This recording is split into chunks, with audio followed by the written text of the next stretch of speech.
Yo, yo, yo, yo, yo, what is up? What is up? What is up, guys? I hope everybody is having a fantastic day today. Hopefully, everybody is doing well. Everybody is trying to get through this week, and it just seems like it's just problem after problem after problem. You think you're going into a bye week where you can relax, you can sit back, and this team, maybe is playing well, but they're not playing well, guys. I think it's a lot more than that. I think there's definitely some type of a damage to the culture, and I feel like once that happens, I feel like your season is going to be over before we know it. And I hope that's not the case. I'm hoping the Eagles can recover. I hope that when AJ Brown, Devontae Smith come back, he'll give a little bit more press for us, and hopefully they can get this offense back in order. But obviously, the few things that do have to happen here, Vic Fangio and this defense from yesterday, or probably from Sunday, was obviously the worst group of anybody on the field. So there is. I'm pissed. I mean, I've been pissed all week. I'm really trying not to be stressed out about this team, but it's really hard because I feel like just a few things that have to happen with this team. Um, as long as some people are hands off, what's going on? I don't know, but I don't know. I'm really trying to make it make sense here. But we have a lot to discuss today. Want to know from your thoughts on what's going on. Obviously, I haven't talked to you guys since really the stream on Sunday, and it's been a few days, and it just seems like more questions are piling up by the day. Let's say hi to everybody in the chat. We got Antoine Hopkins, what's going on? We got Johnny Nelson, what's going on, dude? Clayton Panbecker, what's going on? Alfredo, got Ethan T. Woods, Chris Scott. Chris Scott says, "What up, Shakes? There will be positive changes after the bye. Hang in there. The Eagles are going to be good. I'm hoping so." We got Easy as his. What's going on, man? Ryland says Slay could fuck off sincerely, and so can Nick. We won't ever win a ring under Sirianni. Honest to God, don't see it happening. Oh, we're gonna get straight into this shit today, no doubt. We're gonna get straight into this. Jay Tyler, what's going on? Logan Motorsports, L Yipa, what's going on, man? Says fire Sirianni, what's going on? All right. Marcus Blackman, what's going on, man? Hope you're having a good day. So here's something I seen the other day, actually this morning on the offense, since we'll talk offensive side of the ball. We all know that Nick's still involved. Okay, there's no ifs, ands, or buts about it. We know he's still involved. The crazy part about this whole situation, like obviously hearing from Nick on his post-game press conference and then Monday's press conference, it's just not believable for me. If I have to hear fundamentals one more fucking time, I think I'm going to throw up in my mouth once again.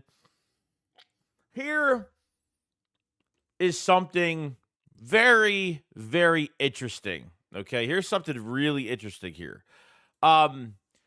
There is statistics out right now through 4 weeks for the Philadelphia Eagles. Now, this is a report from Seth Walder. Okay, this is the actual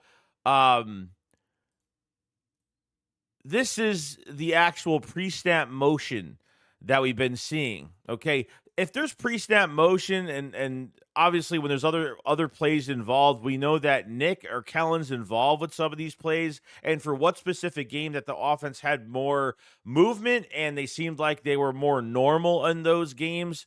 The Eagles right now, so their snap motion percentage and motion percentage, which pretty much means snap motion is pretty much a play off of motion at the same time, and motion percentage is just a separate from the play of motion. If you guys kind of know what that is, whatever.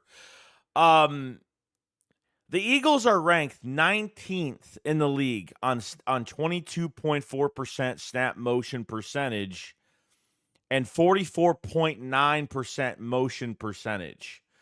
Okay? Now, if you look at it, okay, the Eagles, just check this out. Just check it out. It was really high percentage for that first game versus Green Bay. Very high for that first game in Green Bay because I figured that the offense played very well in that game, in my opinion. Um, but it's a total joke, man.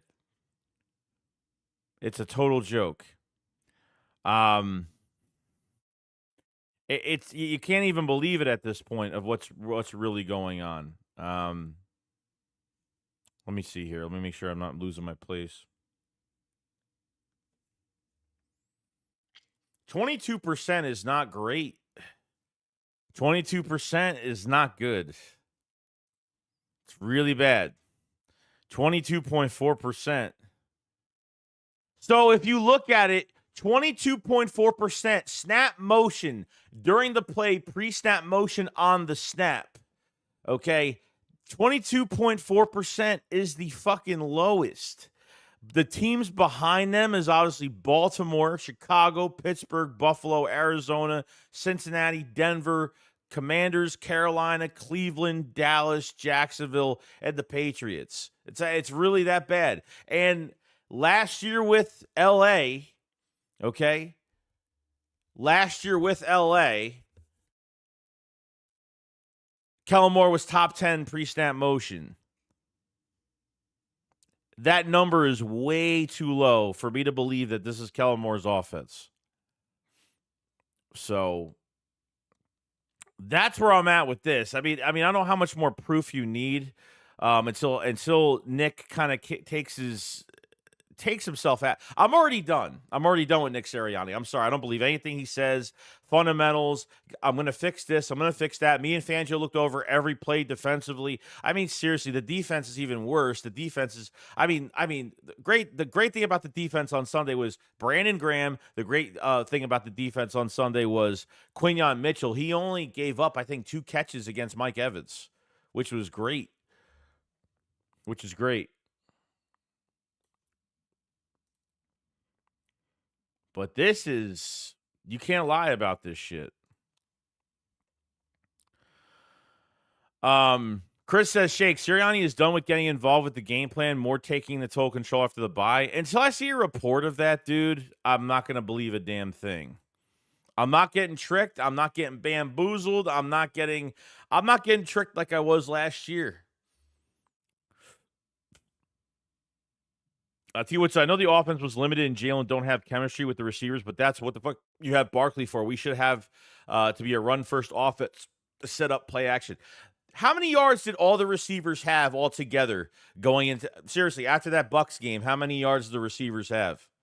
I think out of every receiver that played for the Eagles on Sunday, I think the whole group amounted to like 30-something yards. That's atrocious, bro. It was to a point where you're using 3 tight end sets for your offense. 3 tight end sets.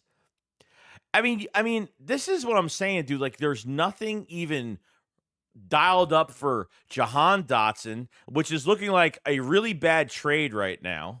Okay? Not that it's Jahan Dotson's fault, but holy shit, dude, get the guy involved. And why is it when you don't have 2 of your top receivers that you literally don't run the football enough with your top fucking back is a whole nother story. Seriously, 17 carries. What the fuck, dude?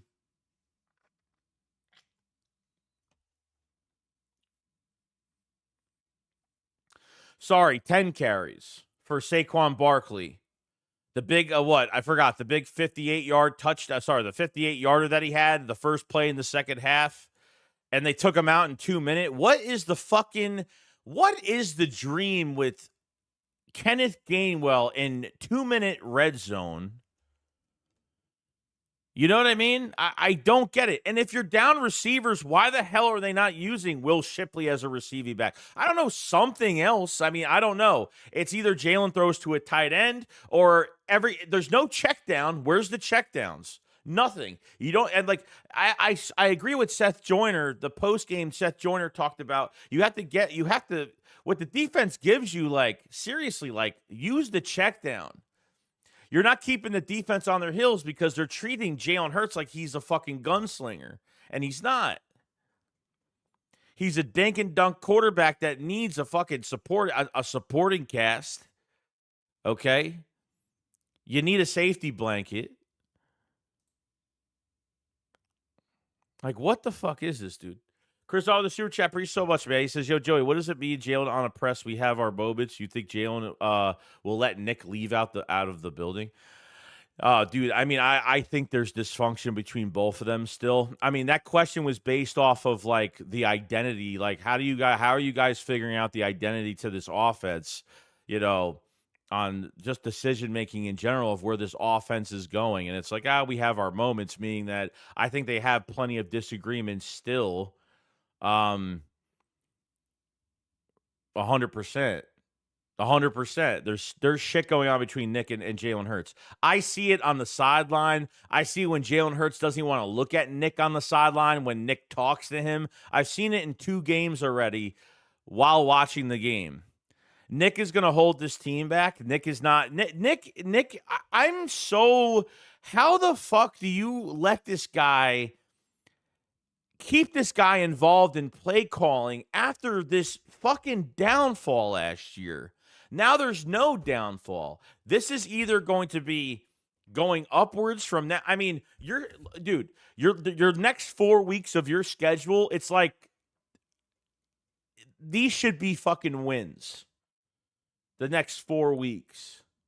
Like, you should literally be 6-2. I'm not even kidding. In the next 4 weeks of this season, of the teams that you're facing. It's fucking insane, dude. How they let this guy collaborate with. Why is there dual play calling, man? Like, why are they allowing this still? Alex Santana with the super chat says, how is Nick able to weasel his way back into play calling after? That's what I'm saying. I mean, shame on Howie Roseman. I mean, didn't you want Doug Peterson out of the building because you want to hire new blood to have control of the offense and the defense? But yeah, you're still letting your fucking head coach that was brought in here in 2021. You brought Nick here in 21 to be a game planner. And we know he can't fucking do that. He didn't even last the whole season in 21 as a game planner, as a play caller. This team has no grit. This team has Nick is all talk, no show. He's going to get the guys prepared. He's going to think he's getting the guys prepared all week. Every press conference that I watch him, he never knows what to say. He says the same thing in 3 sentences for every answer that he gives us. He has no idea what's going on. No idea what's going on at all. And that really fucking worries me. It worries me. You go into this game, I mean, no A.J. Brown, no Devontae Smith. I mean, it's literally civil war between Eagle fans out there. I made my video about the game on Sunday night. I didn't even read all the comments because I'm not getting into fucking fights with everybody all day. At the end of the day, we all agree that this team needs to fucking play better. And that's it. Whether we think it's Nick, it's Howie, it's Jeffrey Lurie, whatever it is, I don't know. It's literally a fucking war zone out there between Eagle fans since Sunday. Literally. It's crazy.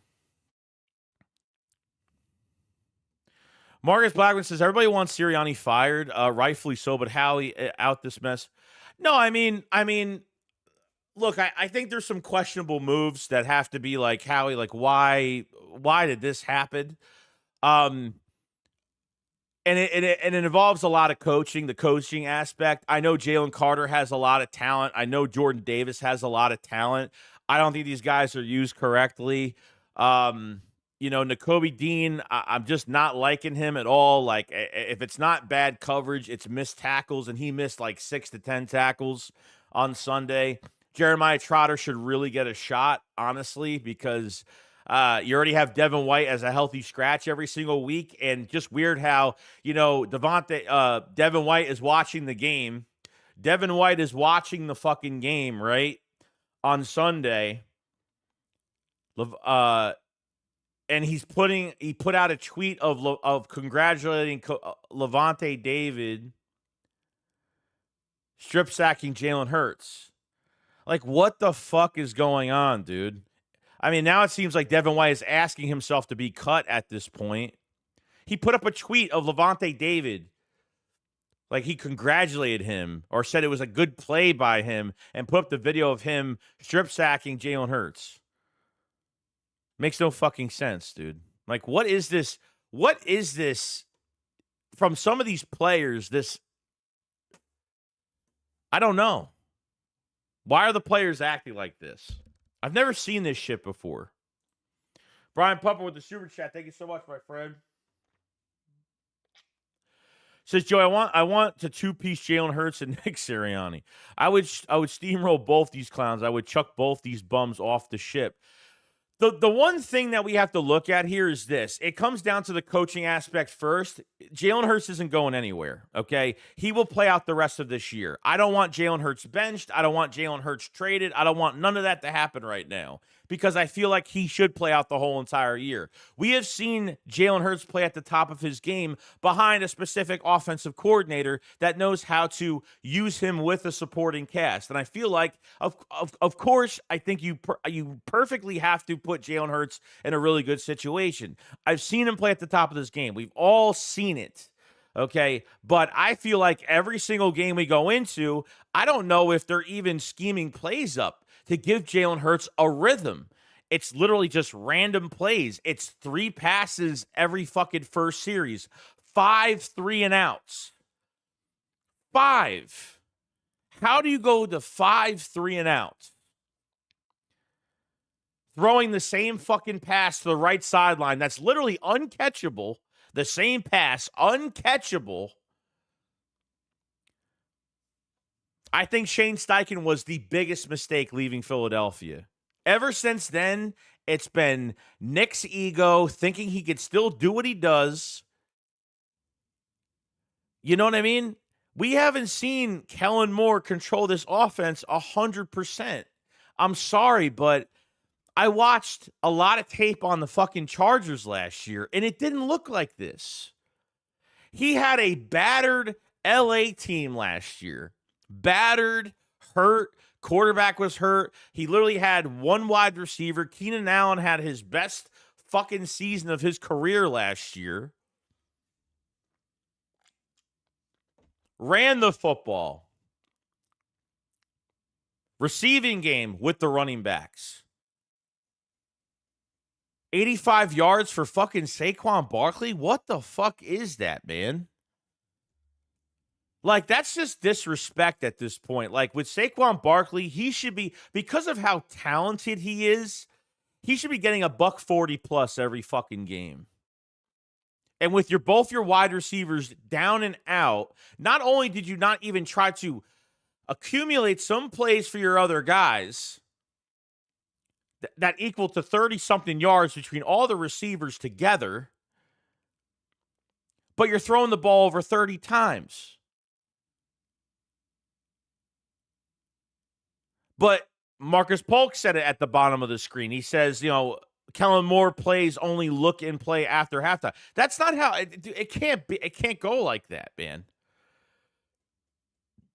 It changes. Like, why do they allow themselves to put themselves in a fucking hole and then they make adjustments so late where it's literally too late to do anything? The defense isn't helping you out. You know what I mean? Like, last week, they could have easily lost that Saints game. The reason why the Eagles are 2-2 right now without Saquon Barkley, this team loses 2 fucking games. The Eagles are winless without Saquon Barkley, and that's the fucking truth. Chris with the super chat says Nick's skill set is more suited to peewee football. Yeah, it's not good. It's not good. I think he's one of the most fakest fucking coaches I've ever seen in my life. And every week it's going to get worse with him. And coming off this bye week, do you honestly think he's going to lay his hands off this fucking playbook? I'm sorry, but last year, Nick couldn't help himself. The only difference from last year to this year with the coaching staff is that he actually has someone to give play calling to. He can give the control over. He can give it over to another coach. Last year, he couldn't do that because they were all young coaches, no experience.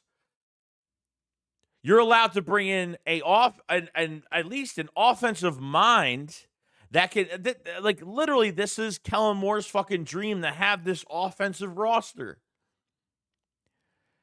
And it's looked horrible. Look, the Eagles put up 34 points the first week. I thought they played, I thought they played better than most of the weeks we've already played so far as of right now. But it's fucking bad. Even Vic Fangio, okay?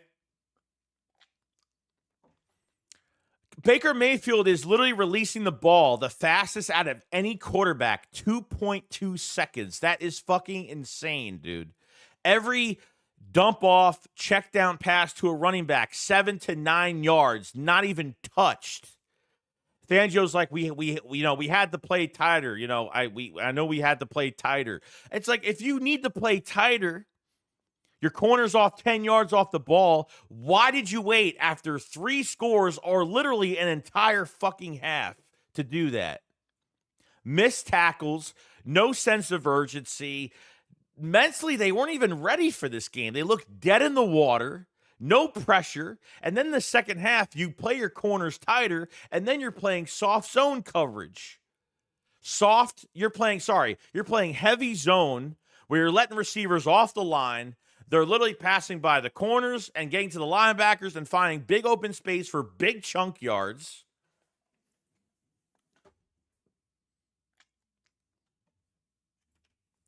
I don't know where this shit's going, bro. We got Chris Dahl. Welcome to the cafeteria, my friend. Thank you so much for joining up, man. It means so much. Like I don't want to fucking be like this every day. I don't want to talk about. It's like this when it comes to like. It's like the TMZ of football now. Like the Eagles are just like full of fucking weird shit to talk about at this point. It's all weird shit that I don't want. And big play Slay. I know he apologized today, and this is just how he is, and he has a life outside of football. And yeah, but you gotta watch what you say though, bro, and what you do because you're not just you're not a nobody in this world. Like you're a player that makes millions of dollars playing for a really fucking fan base, for a hard ass fan base. Okay. You need to watch what you say, dude, because we lose every time. If Slay has a bad game, okay, he has a bad game. This is the shit that he does. If he has a good game, he blames everybody else and throws everybody else under the bus, which he did last year, did the same shit. Oh, I did really well, but as a team, we didn't do well. But I thought I did pretty well. This is a guy with a fucking C on his chest, like fucking serious? Come on, man. This is a fucking joke. Honestly. Like Slay, I'm sorry, but I'm already ready to deal his ass before the trade deadline. And I'm not even kidding. At this point, if Slay is going to retire after this year or get traded, because Slay's definitely not going to be here after this year, okay, put in one of the young guns that's actually going to go into games and actually play with a mentality, not congratulate a fucking player or even look somewhat upset after a game for getting torched by a mile by Drake London in the Falcons game. And then you're all smiles and everything's a fucking joke and everything is, you know what I mean? I mean, Seth Joyner called the corners out last year that they weren't physical. He doesn't want to tackle. He doesn't want to tackle hard. I'll come back to the Eagles. You have to give me a few more $1 million though. I'll come back to the Eagles and play. He should have went to the fucking Ravens and we should have fucking left him there. That's what we should have did. That's what we should have did. He already started his shit a week ago, and people told me to relax, and people told me to chill out. And he's got the right to have a podcast, but he's going on Micah Parsons' podcast. Micah Parsons, when the Dallas Cowboys were losing, okay, week 3, they lost their game. He goes on to talk about Chauncey Gardner-Johnson had nothing to do with him, had nothing to do with the Cowboys. It was Chauncey Gardner-Johnson talking about Derek Carr going into the locker room after the game. Chauncey snaps back at him, makes a video, a very respectful video, if I might add. And then all of a sudden, Slay's on his podcast. What did he actually think that was going to happen going on his podcast? I need a life outside of football. Then don't record yourself saying shit then. Do shit behind the scenes where no Eagles fan will ever find you or see you or screenshot you or anything like that, because that was absolutely ridiculous. Sorry, but it was. This is a continuance from 23. It's literally a continuance, but now you're not winning ugly games. Now you're losing. It's worse. It's literally getting worse. I feel bad for the guys that put in all the work they put in these games and then have to be coached like this every single week.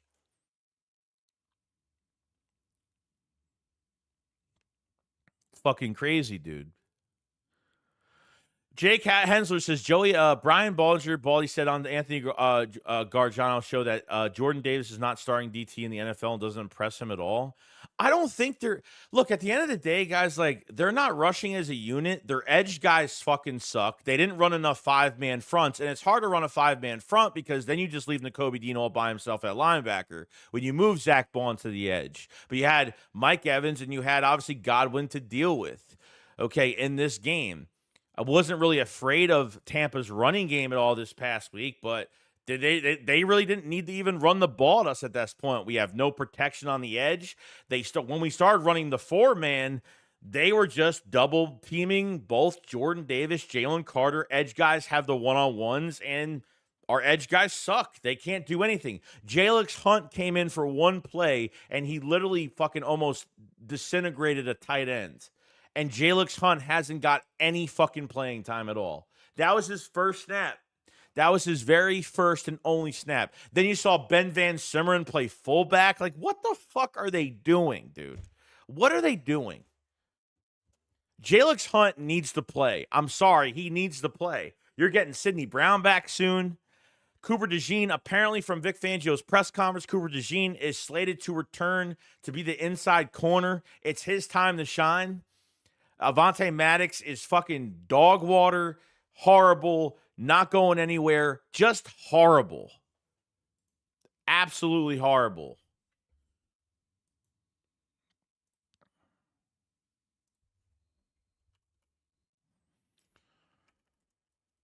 Oh, man.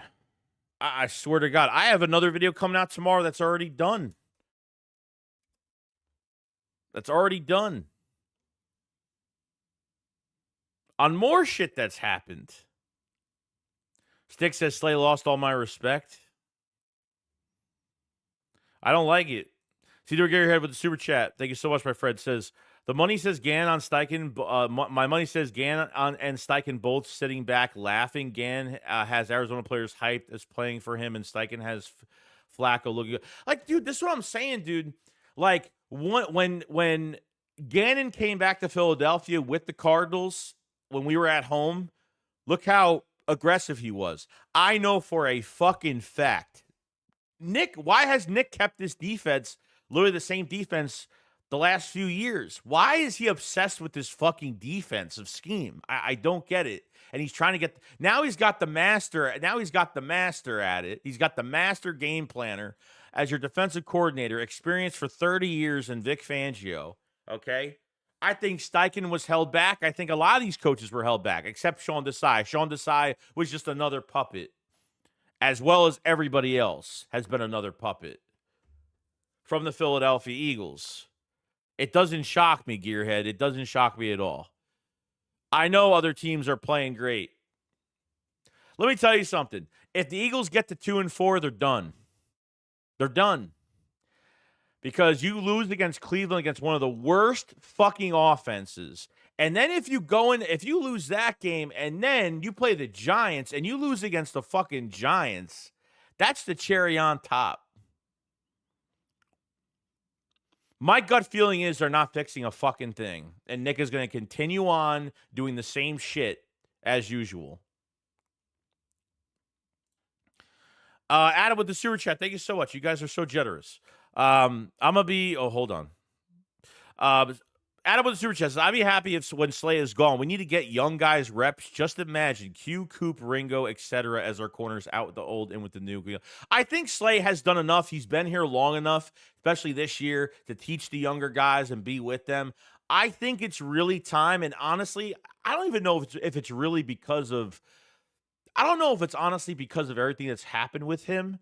But to be honest with you, if he's already going to be gone after this year, at this point, like, I wouldn't even mind fucking trading his ass.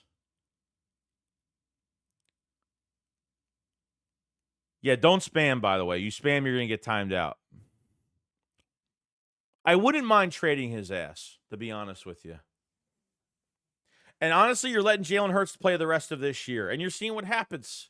Because I don't know what's going to happen this year. This is all on Nick Sirianni. I'm sorry, but we don't know if the players have given up on Nick. They're not going to say that they are because they know the backlash they're going to get in the Philly media. They know how crazy it is. You have A.J. Brown putting out these videos on Instagram like that he's returning, he's ready, it's my turn now. Like, A.J. Brown has seen enough of this team fucking losing. But he's going to have a fucking head coach that holds this fucking offense back because he wants to run this dry, vanilla fucking offense that does absolutely nothing. It's just really bad. Teal Hopkins with the super chat, thank you so much, says trade Slay for edge rusher. Yeah, I mean, look, I don't care what you get for Slay. It could be a 2078 7th-round pick for all I fucking care right now. And you know me, I have no issue with it. Slay loses this game, and then he says, oh, yeah, I'm going to get a lot of shit from Eagle fans, so let me just do this, and then fucking delete it. So he literally puts out a tweet, is like, my apologies, Eagle fans, laughing emoji. Like, what? Like, is this funny? Like, I don't get it. This is our leader. This is a guy with a fucking C on his chest. Before you say anything about what I did, and he shows his statistics of his career that he probably had to search, probably doesn't even fucking remember. His wife probably fucking put out that tweet. Okay? He puts all his accolades. He puts his fucking statistics up. Like, I played bad in this game, but look at what I've done in my career. Like, who gives a fuck about that? Who does that? When he plays bad, he plays victim. And then when he plays good, he blames everybody else and throws everyone else under the bus. That's what he does every single time. And I'm fucking tired of it. And he's a captain for this team. And then he puts out some stupid apology tonight saying, oh, I need a life out. This is my life outside. Why is when you have a life outside of whatever you do, why does everything have to be fucking recorded? Why does everything have to be recorded? Why does everything that these guys do have to be recorded? You know what I mean? If you want to act like that, do it off camera. You know the shit you're going to get, and you're playing with the opposition. You're playing with you're laughing with Micah Parsons. Like, it's just like, dude, what the fuck?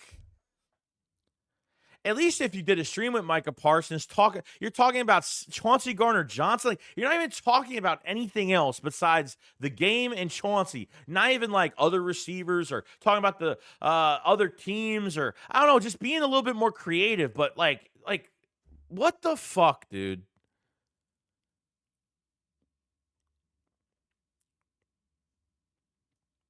This is the shit I'm talking about. Like, this is what I'm talking about every fucking day. Cito Gear the super chat says, Nick does not know he is supposed to use the marker to draw plays. I think he is sniffing the marker too much. Let me tell you something. Every time you see him on that sideline, you actually see a little laminated piece of paper with colors and patterns and shit on it. You're telling me, like, what is that? What is that? That's just he's got that shit out and he's marking stuff. You know he's communicating with Kellen Moore and what to fucking do. I overtake play calling here and there, not just fourth down. It gets worse. It gets way worse than that. Make it make sense, bro. Make it make sense.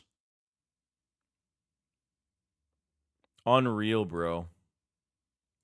We got a super chat from Adam. Thank you so much, man. It says, more I listen to 94, more I'm going to be negative. Fuck it, if Joey, I'm going to be joining you on the negative side. Our downfall part 2 is this season. It is Red October. I don't want to be like this. Like, you think I'm just doing this to do it? No, like, however I feel, it's going to come out on video. Okay, I think the one issue with a lot of people that make videos, and I think a lot of people are afraid to give their own opinion because they're afraid of the backlash they're going to fucking get. Let me tell you something.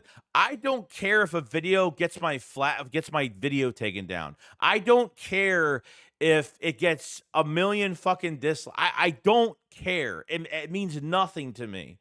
Like, if I'm not myself, and like, everybody has an opinion. There might be people in this chat right now that don't agree with one fucking thing I'm saying right now, and that's perfectly fine, because at the end of the day, like, we want this team to play better. I think we can all agree that this team needs to definitely play better, but it's civil war out there. It's like, is it Nick?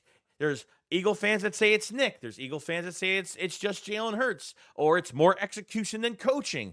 I don't know. You know what I mean? I'm not trying to get people on my side. I'm not trying to build a cult, like, join me, and let's grab some torches, let's light up some torches and go in front of the NovaCare and like a picket line. I'm not saying that. Blake with the super chat said, we should be a run first team. Make this upon respect our run game to translate to play action. I agree with that 100%. I asked Philly a couple weeks ago, I remember in the shakedown, I was like, do you feel like this team should be a run first team now? And he was like, well, we're not that. I said, no, we're not. Like, I wonder, like, I feel like we have to change it up a little bit, because this is you don't have a product back. You don't have a DeAndre Swift. You don't have a Miles Sanders. You have an actual talent. Remember the one check down they had to Saquon Barkley in this game against the Bucs where he caught it? He pretty much welcomed the tackle, and then the defender ran into him and tried to bring him down, and Saquon Barkley is just running his feet, gets free for another 5 yards. Like, why don't they give what the defense? Why don't they like, seriously?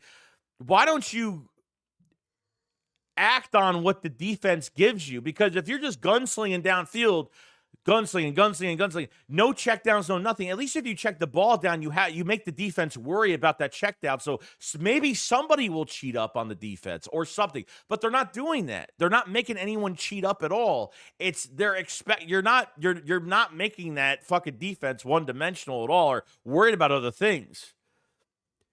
They're just saying, fuck it. We're just going to blitz Jalen Hurts, and that's the way you're going to beat him. 3rd and 29, Todd Bowles had he still got blitzed on 3rd and 29. 3rd and 29, and Hurts sat there in the pocket. Didn't run, just sat there. Pocket awareness is horrible. I don't think he trusts himself when it comes to his awareness. Now, his offensive line didn't do well. Fred Johnson did not do a good job. He needs a lot more work. He came in for a game. He came in for the Saints. He played well, but overall, missing your right tackle really sucks. He gave up like 9 pressures in that game. And when the Saints were running stunts on that side, because they know that Fred Johnson's a brand new player, coming in and, hasn't played for very long, and they tested him and they got pressure on Hurts because of that. So not having Lane Johnson definitely fucking hurt regardless. Well, let me catch up to these. Sorry. I'm trying to find Adam with the super chat. Thank you so much, man. Nick is definition of all talk, no response. They say they will fix all these things, but nothing ever changes. I watch Detroit put up points. I watch other teams and they just look better set. I mean, guys, like, when we watch football this weekend, and I agree, Adam, when we watch football this weekend, I don't even think we're going to even enjoy it. We're going to say, wow, like, look at these offenses. This is the worst offense. This is the worst looking offense out of every fucking team that I'm probably going to watch this weekend. Honestly. Something has got to change.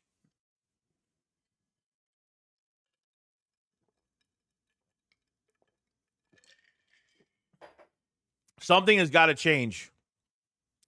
Nick has got to let Kellen Moore take the ship. Because if you guys remember, the rumors started to change over time from training camp to when he was hired, to when Kellen Moore was hired, to training camp, to literally right before the season started. First, it was like Kellen Moore takes over the offense reporting. And then it was Nick Sirianni is collaboratively working with Kellen Moore to put both of their schemes. Remember, they're going to put both of their schemes together. And then the other reports came out later during training camp that Kellen Moore, that, Nick is taking a step back. Even Devontae Smith at the celebrity softball game said that Nick, he just knows. I don't know what the exact quote was, but he pretty much said, like, Nick needs to know when to step back. Like, this is how I say it. Nick needs to know, if you know you're not good at something, why do you continue to do it? Why does Howie Roseman and Jeffrey Lurie continue to do this and let him do this? I don't get it, dude. I don't get this fake rah-rah. Like, seriously, Jalen Carter is letting his emotions out at the end of the Saints game, and you're stopping him? Sorry, Nick, but excuse me? What did you do in 22 all year? Taunting and all your stupid bullshit that there's people out there that hate Nick for that. Me, I didn't mind it if we were winning games at least. But you're stopping Jalen Carter from being himself? Like, why? But Nick will stand in the KC tunnels. What's going on, KC fans? Like, shit like that. Why does he control? Like, seriously, that's what you're gonna do to the guy? Like, Jalen Carter's locked in having a big game, and you're stopping him from being himself? Fuck is it? What is this team? What is this? Is there a culture here?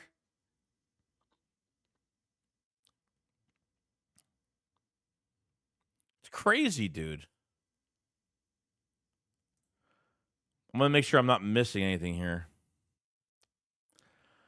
We got a super chat from Brian Palmer. Says, Joey, that's why Matt Patricia exposed Slay for being a meat rider, and we named him a damn captain. Bad culture, man. Team full of meat riders. That really sucks, dude.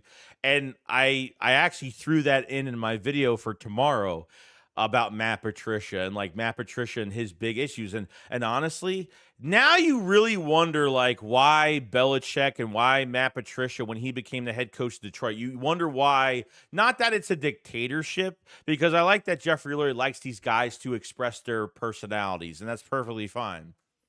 But realistically, when you stop a guy from being himself, and look, like, if you don't like something a player is doing, okay, like, I respect Belichick for that, because he's got the fucking reputation. He's got the fucking rings under his fucking belt. He's got the feather in his cap. He's got multiple feathers in his cap for what he's done with those rosters every fucking year. It's I don't know what this is turning into. Adam with the super chat says, Nick is the definition of all talk, no extra response. Did I say, I did read this. Yeah, it's really bad, dude. I haven't seen a team that's worse than the Eagles right now. Borderline Carolina. I mean, and that's borderline, you know? Chris Dog with the super chat says, imagine if Jalen sorry, I can't read this because I have something weird in the way of this. Oh, there it is. Imagine if Jalen gets benched once the record gets bad. I don't think he'll ever get benched, to be honest with you. I don't think he'll ever be benched this year. I think they ride with him regardless. I don't know what they do if he plays actually that bad, like after the season is over with. I don't think he's going anywhere. We've all seen Jalen Hurts play to the top of his potential, but it's so you have to micromanage Jalen Hurts just to a point where now, like, I'm not gonna lie, guys, it's like Jalen looks more like a game manager more than anything else right now, and I feel like, and it's not really a bad thing, but you have to be very careful how you use this quarterback because he's not going to be the gunslinger that everyone thinks he is because he's not. I think the one thing he did fix, I guess, was not escaping out of the pocket, leaving cutting off 81% of the field, 83% of the field, rolling out to his right. But that only lasts so long. Now he's sitting in the pocket for way too long. And in this game on Sunday, there was, on a lot of specific plays, there was nothing middle of the field. Nothing was open middle of the field. Why is it it's always these sideline to sideline boundary fucking passes?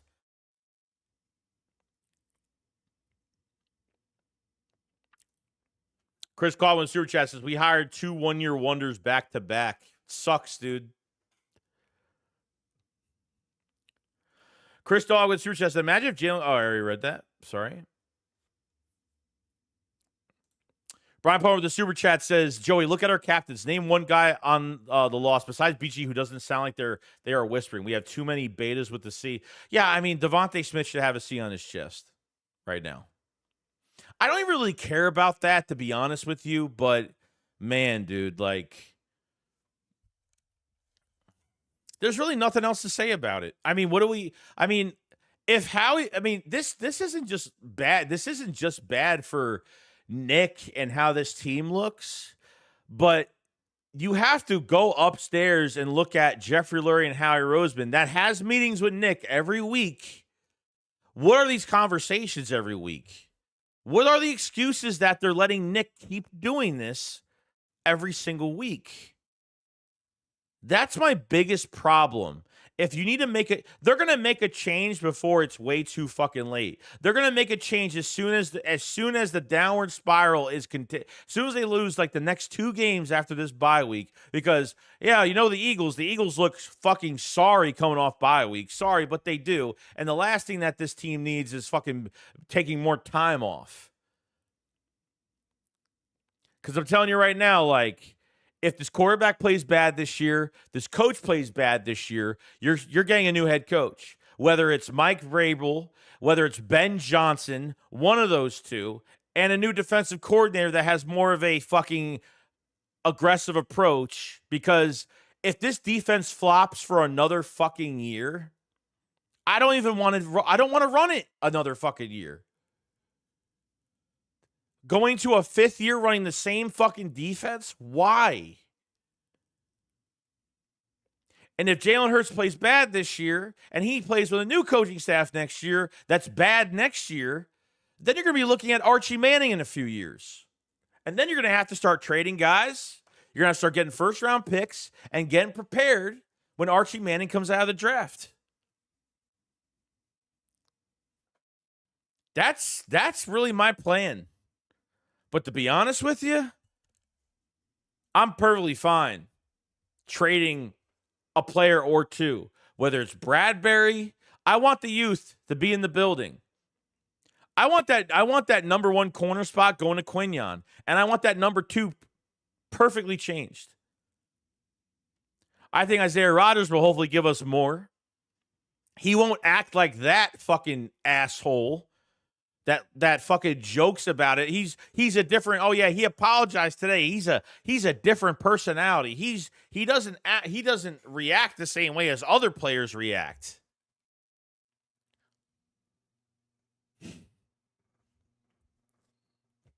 Fucking insane, bro. Fucking insane. Eagles Uncut 2.0 with the super chat. Thank you so much, man. He says, let's save the season by firing Nick. Go Birds. I'm done.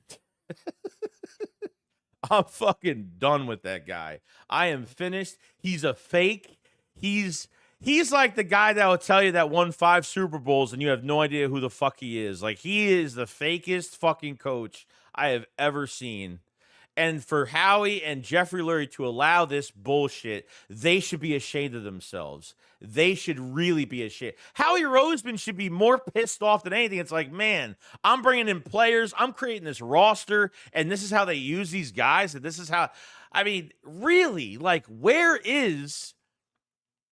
I had people during the game stream telling me, oh, you know, Nick's a nice guy. They're not going to get rid of him because he's too nice. The players like him. Okay, I'll give you an example. I go to work at 4 a.m. every day. Yes, I have a 9-to-5 job. I work at 4 a.m. every fucking day. Okay, I go into work and there's this one guy, the nicest guy. I'm buddy with him. Nicest guy in the world, but he sucks at his job. It doesn't mean that if he's going to hurt a business or he's going to hurt a franchise, you're going to keep him around because he's nice or the players like him. You can't get rid of him. How do you know the players don't like him right now, but they're not saying anything because they know the media is going to jump down their throat? You know they're not. A.J. Brown didn't talk to the media, and look what happened. Didn't talk to the media, and look what happened last year. Appreciate the super, man. I'm trying, bro. I'm trying to like make it make sense. Alan Sucha, hated Ben don't break D. Now we got the king of it. Pretty much, dude. I mean, this is a guy that literally is like, we had to play tighter in this game. We weren't playing tight enough. You're up there in the booth seeing the entire field, seeing the same fucking play ran. Every Baker Mayfield, boom, boom, boom, boom, boom, boom, boom, boom, boom. The same short 2.2 second pass. And you don't tighten up literally until the second half. Pretty much right at the end of the second quarter to the second half. You wait till you're down 21-0. So what does that tell me about this fucking coach? Now Nick is like, oh, me and Vic Fangio went over every defensive snap, and we're going to get this fixed. We're going to get this done. We're going to get this fixed and that fixed. And, yeah, shut the fuck up, dude. No, you're not. No, you're not. No, you're not. Stop. Another wasted year for the Philadelphia Eagles, bro. We're going to look back on this 15, 20 years when we're all old. Well, at least I'll be old. And I'll be like, man, we had such a great roster, but Jesus, man, just imagine if we had coaching. And our owner and fucking GM are sitting there. Another year, a continuance from last year, allowing what's being allowed since last year and not doing anything about it. There is something wrong here. Like, what? Why are they allowing this to happen right now? I'm not saying blow it up and fire everybody. Like, I think Fangio will make the adjustments, but the games are just so fucking inconsistent right now. You go from a Saints game where they fought and battled in the Superdome with attitude and grit, and then they go into this game and it's just like, what the fuck am I watching?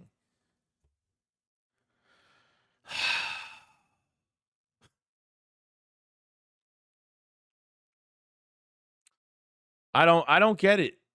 CW Gear with the super chat. Thank you so much. So far, looking like a repeat with last coaches. Doug and Carson have great year because Frank Reich, he leaves, it snowballs. Now Jalen and Shane, and then now snowball after Shane leaves. Yeah, dude, like, this has got to stop, bro. Like, this has got to fucking stop. This guy cannot have like 13, 14 coordinators in his fucking career. Like, it's not fair to Jalen either that he's got to learn something new every couple years. Okay, it's not right. It's not right. Like, and you know, I understand people are going to say, well, he's learning a new offense. Like, I get that, but honestly, by now, you're doing things in games that should never be fucking the play calling is just, I feel like they're just calling random plays at this point. Like, nothing is lining up with what they're trying to do. I don't know. We got 272 in the chat. Make sure you subscribe to the channel. We cover the Eagles every single day. We do live play-by-plays of the live streams of the games every single week. Videos every day. Live streams all week. Check it out. Subscribe to the channel. Like up the stream. Check out the Discord if you haven't checked it out. We do video calls with all the subscribers. Everybody, link just put in the live chat by me. So join my Discord server. Check the Philly Shakedown podcast merch as well. with some of the new merch that we have out. The new Saquon shirt is out. The Warning Saquon shirt is out. We have both the new Jalen Carter's Chaos shirts out right now. I understand there was no Carter's Chaos last week, but I know the man has a lot of talent. I know he'll be in Philadelphia the rest of his career. I feel good about Jalen Carter, but this coaching staff turns players into soft bitches. Bitches. They do. They turn this passive defense doesn't make us tough. We didn't look tough this past week. Okay? I'll tell you that.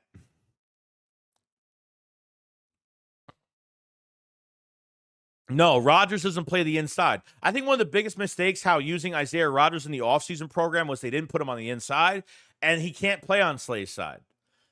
Can't play on the other side. So I feel like he's left out. Quinyon Mitchell's got to play. He just keeps. I'm sorry, but I'm very selfish for Quinyon. I think all of us should be very selfish because he's just playing so damn well. You know what I mean? I'm the most realist fucking Eagles fan you are ever going to fucking watch. I don't go by the trend. I don't.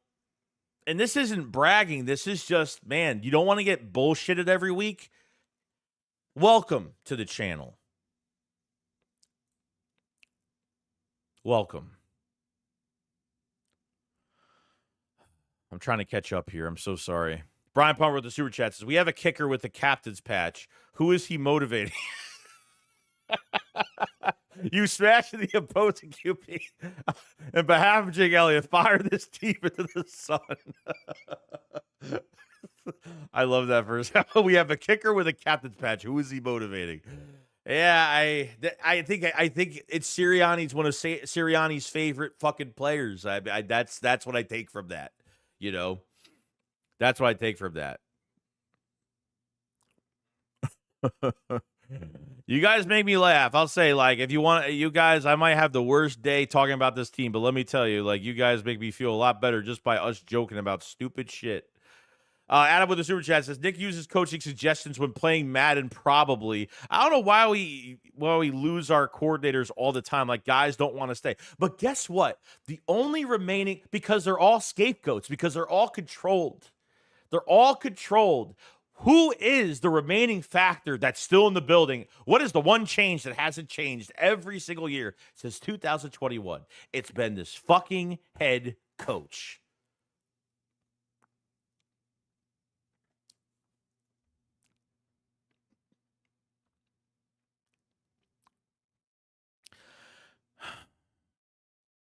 Hold on. I'm trying to find a. Kirk says, Joe, you finally going to admit Hurts sucks? I think Hurts will be really good if he's micromanaged under a fucking coordinator that knows how to use him and has full control. I don't think he's regressing. I don't think he has the right coach behind him because there is dual fucking play calling. He is sucking right now because of this catastrophe of dual coaching. I've seen him play at the top of his game in 22. We're not talking 6-7 years ago. We're talking just a couple years ago. Okay. I don't think Hurts can be like this his whole career. But on top of switching offenses, switching coordinators, and Nick still being involved, I think that's affecting him entirely. 100%. Don't think he's bad. Is he playing bad? Yes. The turnovers have to stop. Yes, I totally get it. Do they put him in situations where he's playing hero ball? Yes, the more he plays hero ball, the more he's going to turn the fucking ball over. But do I think he's going to be a bad quarterback? Is he elite? No. Is he good? I think he's pretty good when they put him in the right position, no doubt. But the coaching staff is first before Jalen.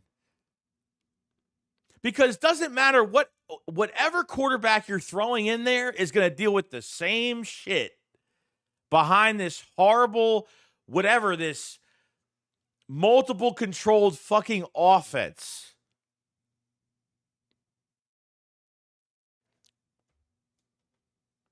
No, there are things that are uncoachable. Pocket awareness is uncoachable. It's all instinct. Yes, I literally just said he's not playing good right now. Not saying he's playing good at all. He's playing fucking horrible right now. But like I said, like I'm not going through this shit again because this is what people did last year. People did the same shit last year. They want to put every fucking thing on this quarterback.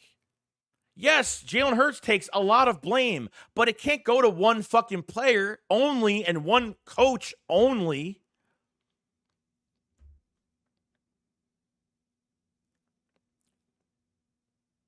It's fucking crazy, dude.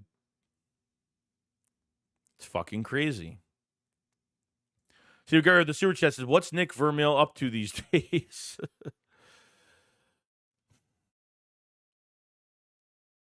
Marcus said, "Did anyone notice how good Brian Johnson is making Jaden Daniels look as a rookie, though?" Yeah, you know why? Because he this is another. He was a scapegoat coordinator. Dave Spadaro was taking questions last year during the year. It was middle of the season. I remember an Eagles fan asked Dave Spadaro, "Who controls this offense?" This is when all this shit came up. Like Brian Johnson, does he need more time? Like the offense just doesn't look great. Maybe he needs more time. This is a guy that was next to Shane Steichen every fucking day in 22. Okay. Then we get to these questions. And then Dave says, "Oh yes, Nick Sirianni is a huge game planner. The coordinators piggyback off of him. Oh, so they're calling fucking Nick's playbook." So then I figure out, okay, well, Brian Johnson didn't get an OC job. He got a passing game coordinator, assistant head coaching job with the Commanders. Okay, so I guess that makes a lot of sense. So everybody knows who's behind. And obviously, when Brian Johnson was interviewing, these fucking teams knew that he wasn't really he was calling the plays, but it wasn't from his it wasn't his offense. It was Nick's offense. And the defense that he wants to run every fucking year. Every year.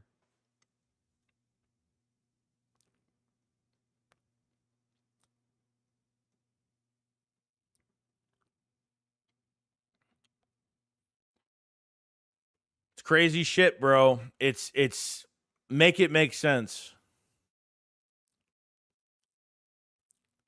Philly Duncan says Fangio had a 5-man front against the Saints, was absolutely fucking worked, and then goes back to rushing 4 against the Bucks, and Baker was back there in the pocket going through. This is how bad our edge position is right now. It's really that bad.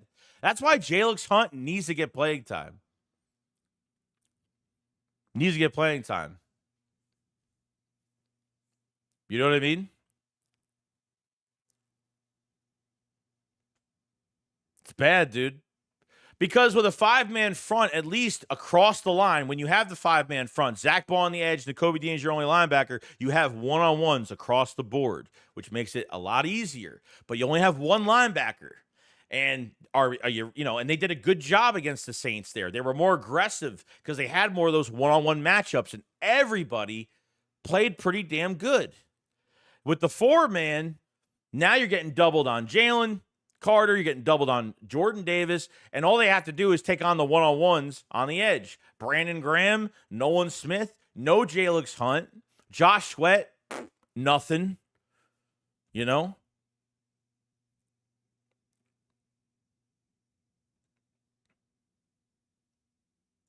Kirk Johns to do the coaches turn the ball over. How many times do I have to tell people that I just said he was horrible?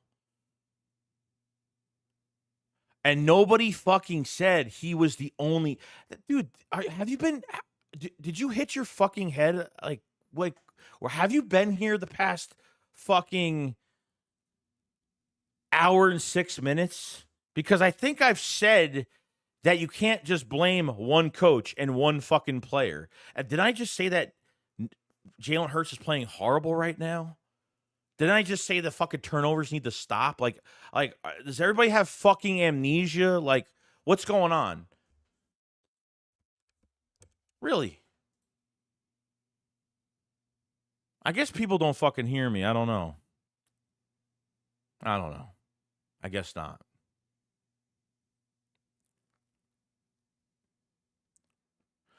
Fast as a bro, it's simple. Jalen is average, maybe below average. Our defense is bad as well as the scheme, and our coach is a glorified yes man. Agreed.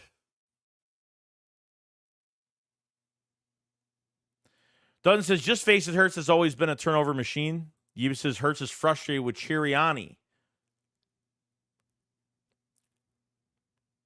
Jeremy says, when it's second and long, guess what? I know in $1 million defensive coordinators and coaches know we are going to pass for the next 2 or 3 plays. With this moron coach, it all started from no first down right guard. Oh, no, I get it. I get it.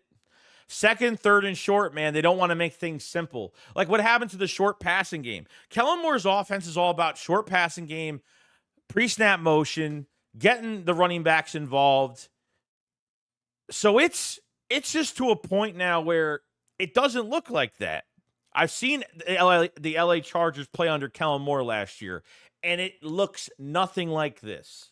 Every time you see a specific play like that mesh play to Dallas Goedert in the Saints game, Kellen Moore play. The touchdown in the end zone on a wheel route to Saquon Barkley in that Green Bay game in Brazil, Kellen Moore.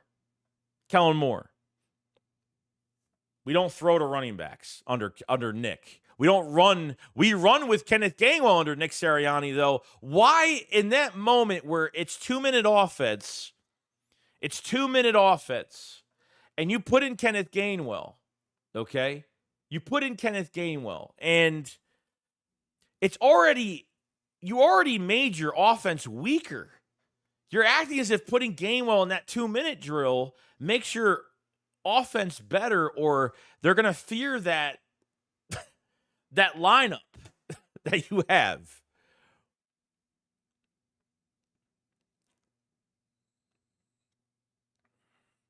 Nate said, it's pretty telling that we're asking the same questions and still don't know for sure whose offense it is. That's the only annoying part. That's the only part that I can't fucking stand, dude. Every game we're trying to figure this out. And there's Eagle fans on Twitter that are making videos and they're like, just regular people making videos saying, how do you believe? Like, oh, come on, this is Kellen Moore's offense. Why is everyone making this thing up? Because it makes no sense. It makes no sense like how it just looks so exactly alike from last year to this year. Okay. The pre-snap motion, the Eagles are ranked 19th. That's really bad. Really fucking bad.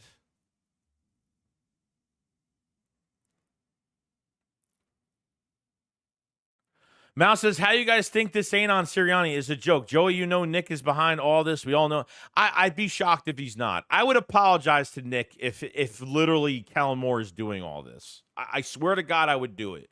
I wouldn't hate the guy anymore. I like the guy as a person. He's a chill dude. But as a coach, he fucking sucks. And he can't get out of his own way. And when he knows that he's bad at something, don't fucking make the same mistake. And yet, those two fucking idiots upstairs, Jeffrey Lurie and Howie Roseman, continue. They continue to let this man do this again. And then when we have a failed season this year, Howie's going to say, oh, man. I mean, that's embarrassing, dude. It's embarrassing to have Devontae Smith, A.J. Brown, Saquon Barkley, a top 5 offensive line, and a quarterback that needs some fucking and a quarterback that can play fucking average or a little bit better than that and can make some fucking plays and be clutch when he can be. And how he's going to be at the podium like, oh, well, man, like, you know, he talked about last season how disgusted he was from last year. But yet you're literally allowing the same shit is what I don't get. The one quote I'm going to say every fucking week, make it make sense.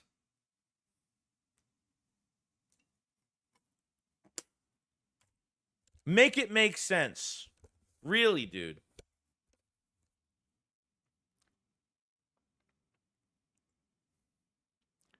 T-Bag says, Lurie doesn't want to be a run-first team regardless of what the defense showing. He wants a flashy downfield throw. I'd rather just win by any means necessary. You have to earn those fucking plays. Those flashy deep balls, you have to earn that shit. That is the biggest cop-out play because the Eagles try to throw something fucking 70 yards downfield. They just try to do that. Wait till AJ Brown, Devontae Smith come back. Oh, just fucking wait. They're gonna throw even deeper downfield when they come back. Okay. You have to earn those plays. Short passing game. Look what we did against Green Bay. They had a short passing game. They ran the football. Like, look what happened. It worked really well. Keep the defense on their heels a little bit. A little combination of different things. And it's pass, pass, pass, pass, pass, pass, pass, pass, pass, pass, pass, pass. And then they come out the second half when they're down, and you run with Saquon Barkley. Cam Jurgens with a nice Kelsey pull, nice block, 50-something yards. 3 plays later, they fucking score. Fast like that. They could do that every game. They could score 34 plus or more every game doing that. They are intimidating up front with Saquon Barkley behind that line. But yet, they want to get cute and run QB draws, and they got to stop the read option keepers and the QB draws, and just shit like that. Like, why?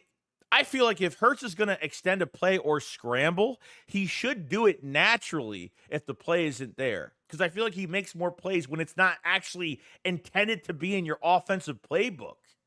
I think that's a whole entire thing to it as well.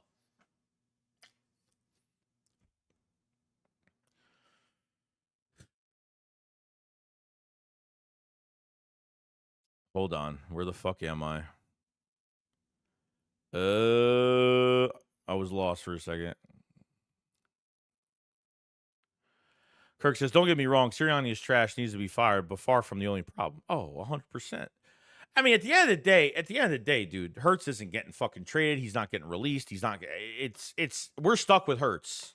That's the main consistent thing is going to be Hurts being. It's Hurts staying as the starting quarterback. That's the main thing that is going to stay the same. Carl says, Jay looks on this Fangio's boy. Heard nothing on him since training camp. Any news on him? Yeah, well, what he said during training camp was, Jalen Hunt played fucking great in preseason. As a perimeter, 6'3", 6'4", 252, small school, Houston Christian, a converted safety to a defensive end. He's got really good size. He can cover big tight ends. He can cover running backs coming out of coverage as an edge guy. I think, and look what he did. He had one snap, and he almost put the tight end on his ass and actually blew up the play on the first time he was in there. But yet, they give him no fucking reps. Bryce Huff, we don't even need to fucking talk about him. I don't even think we need to talk about him, to be honest with you, because that's just a waste of fucking time. Adam with the super chat, thank you so much, man. Says, I don't know about how Howie and Lurie didn't give Nick the ultimatum like they did to young Doug years back. If Nick snaked his way through and told them why they wanted what they wanted to hear, so how is he not fired for now going back? Yeah, so the thing I don't get is Doug got fired, okay? If the Eagles can fire a head coach after winning a Super Bowl 2-3 years after a Super Bowl, they could do the same thing. 3-4 years after a Super Bowl, they could do the same thing with Nick Sirianni. Okay? This isn't a big fucking deal like everyone thinks it is. The ultimatum to Doug was, hey, Doug wanted to keep Press Taylor as his OC. I forgot who the defensive core. It was supposed to be Jim Schwartz's right-hand man. I forgot his fucking name, who it was. That was supposed to be the DC in 2020 and 21. Okay. He didn't want to hire any new blood. Howie Roseman, Jeffrey Lurie wanted to see what Doug's plan was, and now it's his plan, not to hire anybody outside the organization. Okay. And they said, no, we don't like that. And they got rid of him. Now, after the 23 season with Nick, they almost did the same exact thing. Fire both your coordinators. They fired Desai. They fired Patricia. Desai was let go, and Brian Johnson was gone. But yet, you sign You obviously signed Kellen Moore as your OC, Vic Fangio that they've wanted. He should have probably been the coordinator last year because the Eagles thought that Gannon was staying before the illegal tampering. All that bullshit was going on. But yet they're reverting back to what made Howie say at the end of the season press conferences. It was like talking about just how embarrassed he felt and it just ripped, just my heart is ripped out of my chest. Like, if you don't want to feel like that again, why are you letting this fucking rah-rah fake bitch yet again collaborating with fucking game planning again? You guys are going to fucking learn the hard way again, and we're going to suffer because of it. And you locked up A.J. Brown, you locked up Devontae Smith, Dickerson. Yeah, you locked up all you did. I mean, the contracts, and you're set, ready to go, ready to compete. And this is what you fucking look like, and this is what you reverted back to after all these moves?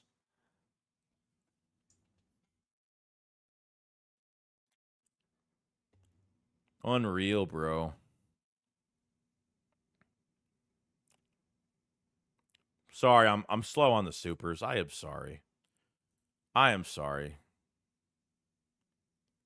Slick with a super chat. What's going on, man? He says, if it doesn't help that Hurts' first option on throwing plays is the deep pass, but that's Kellen Moore's offense for you.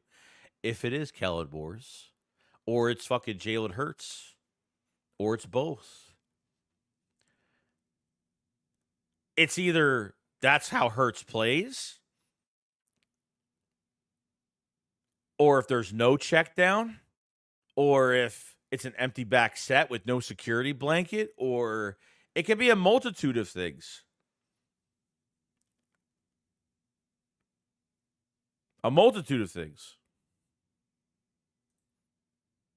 You know?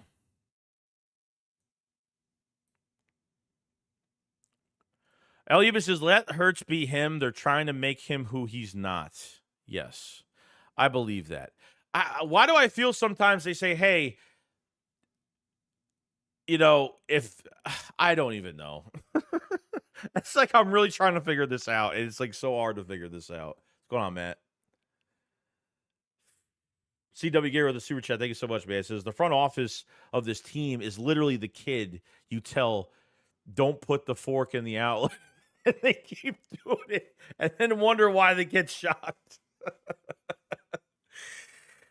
Oh, man. I'm trying to keep my composure, man. I'm trying to keep myself sane right now. I don't know what to do. And another thing, too, that's connected to the play calling, who's doing the analytics? Is it Jeffrey Lurie's son? Who's doing the analytics for this fucking team on what to do against these teams? And what the analytics obviously show what they should be doing. So who's the idiot that's giving these analytics to this team every week on matchups for offense and defense?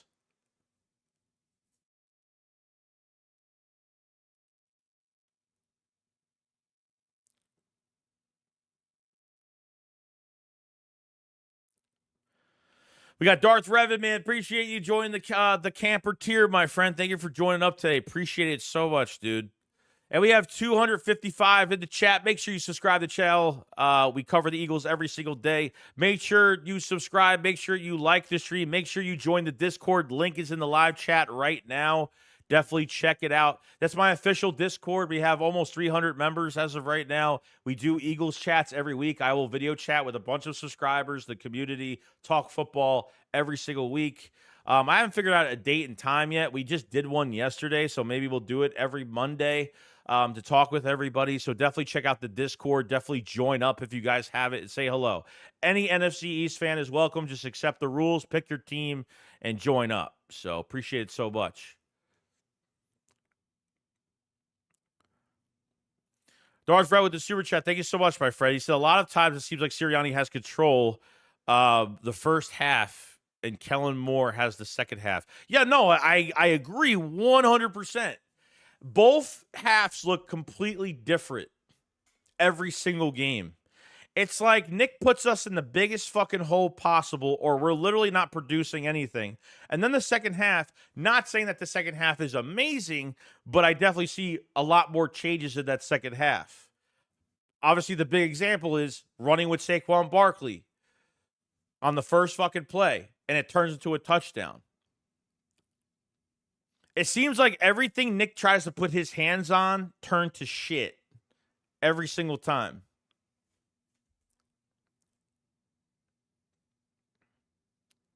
Appreciate the super bid. Greg says, I'm out of the analytics and Fangio's defensive scheme. Oh yeah, remember Fangio's like doesn't tell people how he does his analytics. Oh, nobody knows. All my proteges, nobody knows what I. Yeah, it looks like you're fucking your secret sauce to your defense. Seems like that fucking worked on Sunday. Seems like it totally fucking worked. See, we're not playing an aggressive scheme. The tackling is going to result in that. Maddox, that big whiff tackle he had on Chris Godwin on the flat. Even Reed Blankenship getting bulldozed by Baker Mayfield at the fucking goal line. Like, what did I watch on Sunday, dude? What did I fucking watch, dude? Don said, if Nick Sirianni was a cop, he would crash his car, shoot himself in the foot, and get arrested at the same day. How is he a head coach? Rev 21 says, Joey, I agree with you, but Jalen was never a deep pass QB. True. Jalen is a dink and dunk QB. True. He's best when he actually takes what the defense gives him or take it for some yards. True. But it's play calling. You said that perfectly. Perfectly. You have to take what the defense gives you. Like when you're not doing check, like why aren't you doing short passing game? Let the receivers work for their yards in the open space. 30 something yards for the receivers? You don't even scheme Johnny Wilson. You don't try to even scheme Jahan Dotson. Come on now. 10 carries for Saquon. Come on, dude. Like, you can't lie about this. You check the ball down, man, that's an easy 7 to 9 yards. They were doing it on us for 5 straight fucking sequences. Seriously.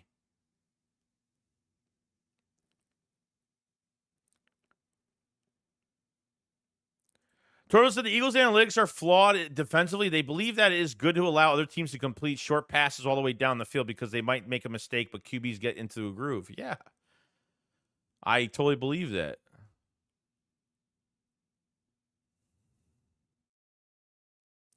Reese says you can't have it. You can't not have it that everything the Eagles do bad is because of Nick, but everything the Eagles do is well in spite of Nick. It's in spite of Nick, and it's bad because of Nick, and the quarterback is playing bad because of this scheme, and he's playing bad because they're literally exploiting Jalen Hurts' biggest weaknesses. No chemistry with any other wide receiver. Can't throw a fucking deep ball. Can't gunsling it downfield. He's not a gunslinger.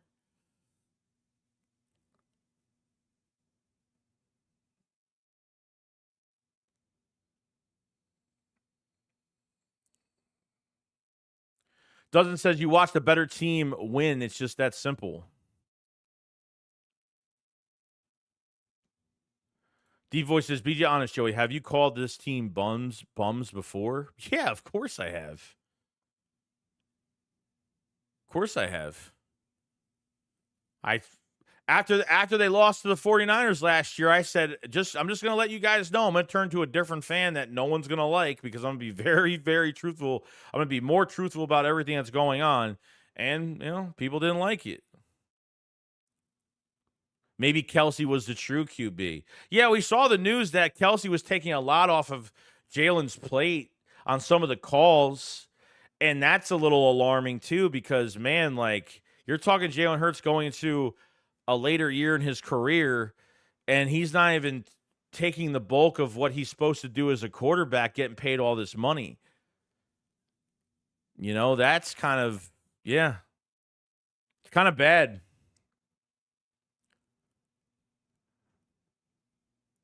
I played O-line, D-line, yeah. Toza, explain to me why the Eagles use some 2 running back formations in the opener against Green Bay. They use Shipley. Now Shipley never sees the field. Why wouldn't they use multiple? Yeah, why wouldn't you use multiple? I already said it early in the stream. Why, if you're down 2 receivers and you're still not even trying to get the ball, Jahan Dotson, Johnny Wilson, and fucking Paris Campbell. Paris Campbell had the touchdown, but it's not saying much. Okay, why not use Will Shipley? I think could be another Danny Woodhead in this league. I think he really can be. That guy, if you throw to him in par, bro, I mean, I think Will Shipley will be a fantastic player. I think he'll be a fucking dual threat nightmare for this team. A dual threat nightmare for this team. No doubt. But they didn't do that.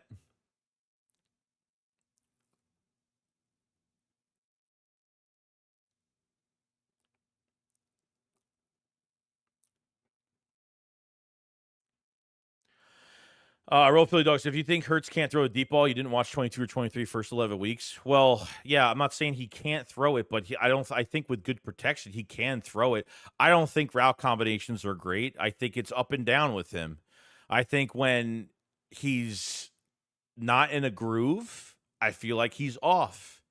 I feel like his throws are off when the offense, when there's specific plays in order.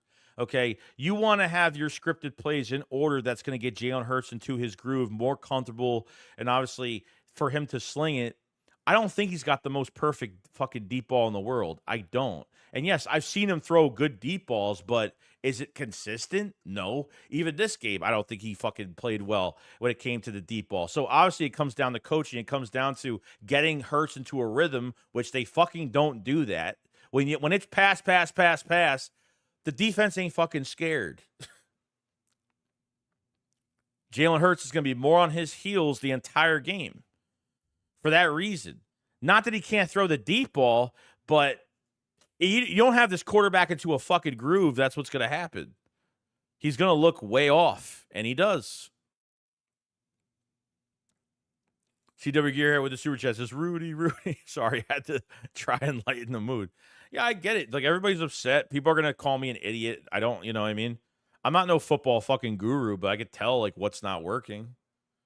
You know? I'm not the sharpest tool in the fucking shed. I think everybody knows that. I'm just a fucking fan. I'm just a fan. That's it.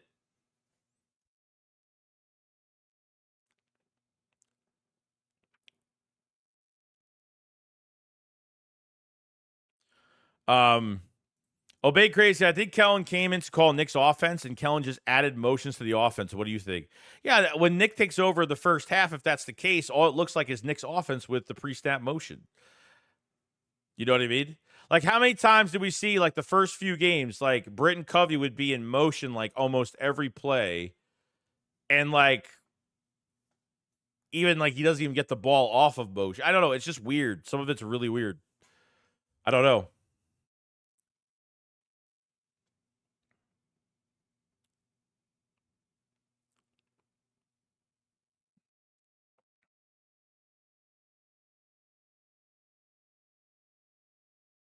Johnny Cage says, Hurts deep ball is as good as it needs to be. I'm not knocking him for that. Reb said, are we forgetting that Jalen was terrible throwing deep balls? It worked out on it every year. Coming to the league, he didn't look great. It has gotten better. But like I said, you need to get the quarterback into a fucking groove. And they're not doing that. When you pass, I'm saying, dude, you're not even running the ball. Like, if you're not going to run the ball, like, why are you letting the guy even throw a fucking bomb? It just makes no sense. Kirk says, Joey always putting the blame on the coaches. Hurts looks bad because the coaches exploit his weakness. Yeah. Opinions. All right. We'll keep the same coaching staff and see what another quarterback does in this fucking system. For the millionth time, I think Hurts is playing horrible. But like I said, like, I can't just blame one guy.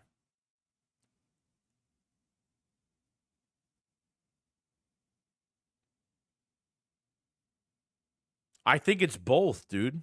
I think it's both instinct. I think it's Hurts just can't doing something because he just doesn't do it good enough. And I think it's the coaches making it worse and exploiting what he does horrible even worse than how he's doing it.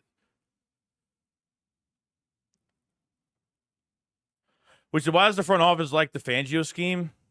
I think it's Nick that loves it. I don't think it's upstairs. I think they trust Nick that they like this defense for some weird fucking reason.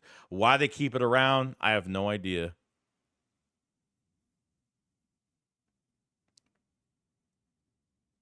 Johnny says, we all know it's Sirianni. Put Jane Daniels in these bum-ass plays and you'll get the same result. I completely agree.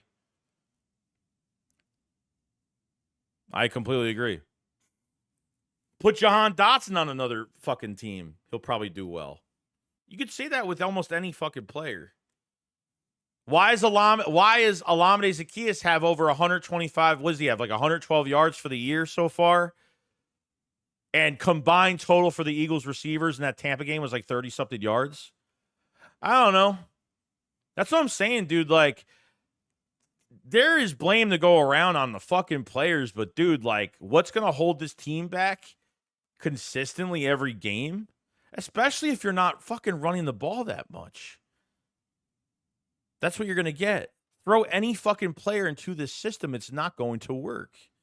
So why do people come at me and say, you know, the quarterback does this and the quarterback does that? And yeah, execution sucks. Quarterback fucking sucks. And he does. Horribly. Hurts is looking horrible right now. There's so much more that goes into it. Look at Sam Darnold.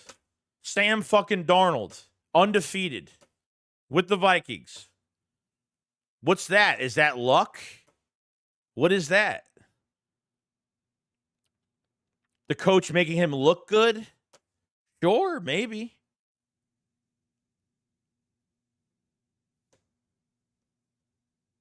I don't know. Sam Darnold hasn't done anything for any other fucking team. At all. But look what he's doing now.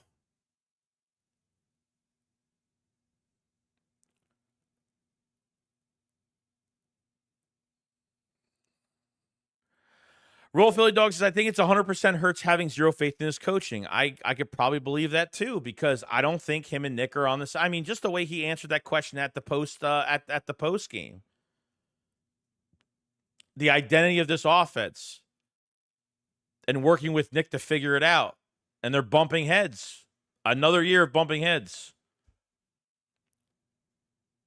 People want to shit on one fucking player or one fucking coach, but it comes down to the fucking coaching regardless. It does. Nick Sirianni is replaceable. Hurts is not replaceable right now because they can't get rid of him right now. They're not going to get rid of him after this year. I say Hurts has another two. I think Hurts has this year, next year, behind hopefully better fucking play callers. That's what you're hoping for. So the people that say it's all fucking Hurts all the time and you're blind enough to look past his coaching staff, look at these other fucking quarterbacks that are thriving, that never been successful, and all of a sudden look very successful. So it is what it is. Chris Corbin says, how long did, sorry for the super chat, says, how long did we have before Barkley complains he's not getting enough touches? I don't even know if he's that kind of a player, to be honest. I mean, yeah, maybe, maybe when the Eagles, look, winning heals everything. Even if it was the ugly, like we got the ugly wins last year. When we were winning ugly last year, they didn't care. But they let this fiasco continue because they kept winning. See, when you start losing, it's a totally different story because then it's finger pointing. It goes from finger pointing and then you just blow it all up. Yeah, Crypto says Justin Fields. That's what I'm saying, dude. Like, when you fucking you can't just blame off one. Like I said, like, yeah, like Jalen Hurts has his flaws like everybody does. Jalen Hurts is not an elite quarterback. But he's got nothing behind it to at least put him in the right direction. And if Hurts hates the head coach or just doesn't believe in what they're doing, his demeanor is just fucking off. But can you fucking blame him though? You know what I mean? Can you really blame him? I'll yell at the TV at Jalen Hurts all the fucking time in the moment because I'm pissed off and like, yeah, there's some bad fucking plays from him.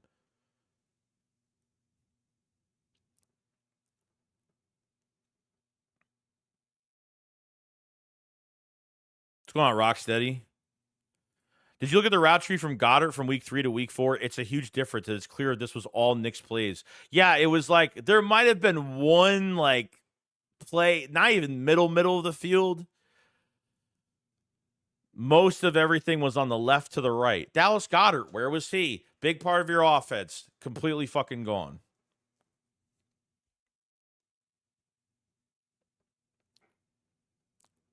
As I heard some people act like we just could search for another QB next year, not that simple. No.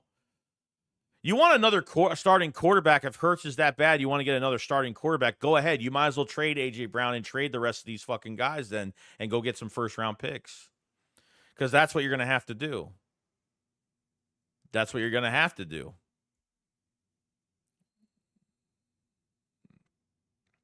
Kurza, this is my take. Both Nick and Hurts are the cancer. OC needs to move to head coach for the rest of the year. Yeah, I believe that. I believe Kellen Moore should be the interim head coach.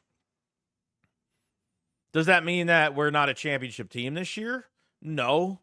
They could turn into one, but Nick not getting fired doesn't make me think that he's going to stay off of play calling. If he does, I'll be shocked, but am I praying and hoping like I feel like it's going to happen? Probably not. Shonuff says, of course it was Nick plays. Got to get that fucker out the building. Yeah. I get it. Everybody's frustrated. Like, I don't want to make videos every day on just like all the bad negative shit. You know, there's some positive things. Like, yeah, it's great. You're gonna get, Lane Johnson back. You're gonna get both your receivers back that we need badly. It just makes me very worrisome when you lose both your top receivers. You throw over 30 times and you don't use another running back as a dual threat in the receiving game. If you do not scheme Jahan Dotson and Johnny Wilson and Campbell, it makes no sense to me. Like why they're that whole thing makes no sense to me.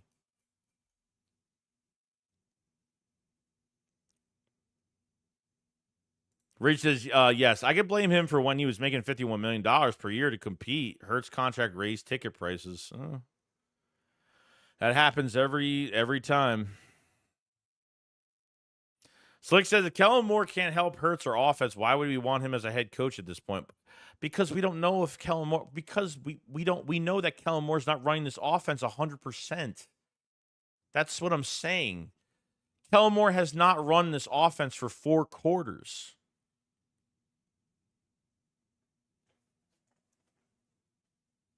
You know what I mean?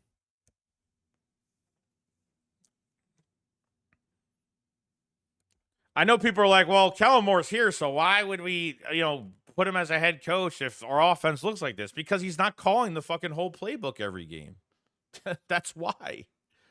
Scapegoat year. Another scapegoat fucking coordinator. Yet again. So-called coordinator. Or Sirianni's assistant fucking play caller. We should probably call it. We said Kellen Moore has done nothing to earn a job of interim head coach. But, if it's in the year, they're going to have to. If they fire Nick, which they possibly can. If the Eagles lose, let me tell you something. If the Eagles lose against one of the worst offenses, okay, if they lose one against the worst offenses against the Browns, and they lose against the fucking Giants, cherry on top, that motherfucker is getting fired. Fired. He's done. You're not going to go out and get another fucking head coach because there's no time for searching for somebody. You need time for that.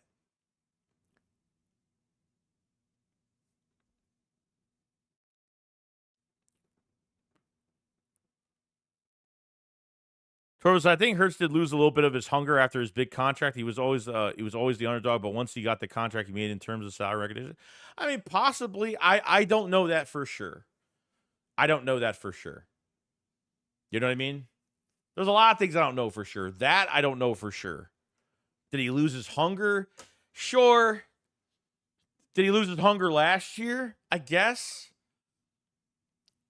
But if a fucking does anybody believe, like, how do you keep your hunger when you and the head coach are bashing fucking heads? All the rumors last year, the rumors that somebody close to Hurts of the situation, that there was a big disconnect between Jalen Hurts, Brian Johnson, and Nick Sirianni. Jalen Hurts tried to change the offense last year behind the scenes with Nick Sirianni, and Nick just swept it under the rug and didn't fucking listen.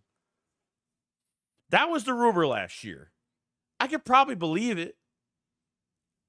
But what is he supposed to fucking do mentally? How is he supposed to be every week if, like, they're not trying to get this thing right? It's hard to keep your composure that way. It goes both ways, guys. It goes both ways. Like I said, trust me, if Hurts ends up being the most selfish, fucking lazy player that he is, and whatever people think, I will fucking make a video on it saying that he is. But until, like, I see more, you know? Jackson also, after rewatching the Packers game over, I believe that AJ changes everything for the D, and they have to account for him, and it opens everything up. The game plan looked great that game. Well, yeah, I mean, you have that's a superstar, bro. I mean, he's your superstar. Devontae Smith is a fucking superstar. I mean, not having both of those guys, it's going to make Hurts look even worse, no doubt. It makes the offense lacking. You can't throw the same passes to these other guys that you could throw to A.J. Brown and Devontae Smith. Completely understand that. 100%. No right tackle. Fred Johnson giving up 9 fucking pressures. It doesn't help. No, doesn't help at all. But when it's pass, you know, Todd Bowles is going to keep blitzing and he's going to get to your fucking quarterback. And unfortunately, the turnovers are why you would try to throw a fucking ball. And it's weird because Jalen Hurts, like, why would you dodge a fucking defender? And when you dodge a defender, just remember that he's still next to you after you dodge him. He dodges him, and he still tries to fucking totally, he puts his arm back to throw it yet again. Come on now. Just bad. That's just bad. That's just bad by Jalen Hurts. On top of bad from the fucking coaching staff, pass. Jalen Hurts is just hurting himself with his stupid fucking hero ball decisions. Stupid. If I feel like at the end of the year, Jalen Hurts didn't put out anything for me, and I feel like he just, like, man, like, even if they get Devontae Smith and fucking AJ Brown back and Lane Johnson back at right tackle, then what? You know what I mean? It's either Hurts still looks like shit with those receivers, or the play calling still looks fucking horribly bad, or it's both.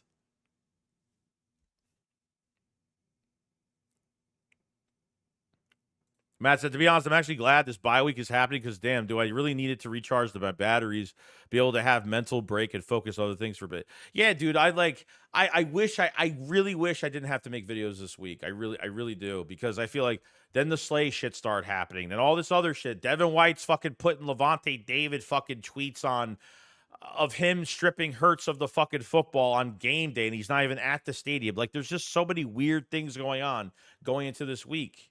And I'm sorry, but when we lose, I really don't watch the post press conferences immediately. But after this last loss, I fucking watched everything because I'm like, I've had enough. Like, what do these fuckers have to say about the situation? Jalen Hurts, I need to be better. What else is he going to say? I mean, realistically, that's Carson Wentz 2.0 in front of me right now saying the same shit. But what is he supposed to say? What is he supposed to say? He ain't going to throw anybody under the bus.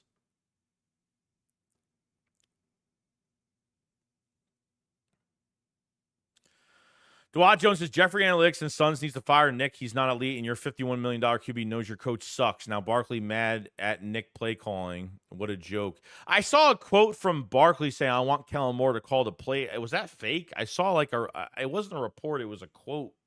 It was like a media quote or something. I don't know. Not sure. Not really sure. JC with the super chat. Thank you so much, man. It's week 4. Oops.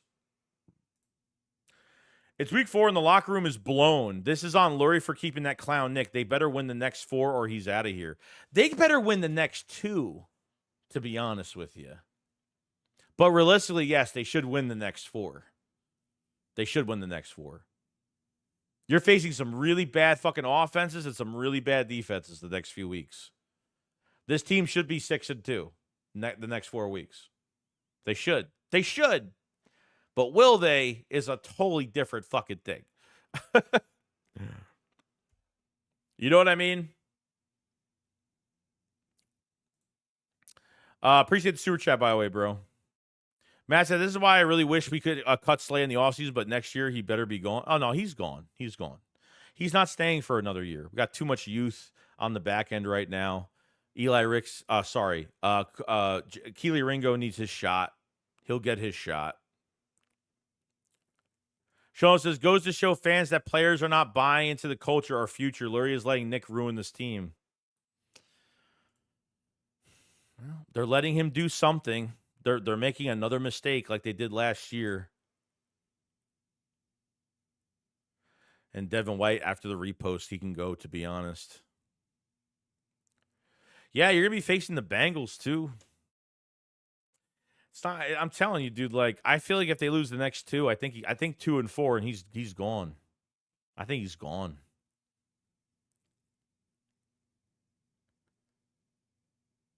Sean said, I don't want to win. I want to lose however many games it takes. Nah, that's the one thing I'm not going to turn into. I'm not going to be that fucking guy that's like, I want the Eagles to lose so they can fire their coach. I'm not going to be that guy. I get it. Everyone's frustrated, but dude, like, I'm not going to fucking prey on the team losing. It's not going to happen that way.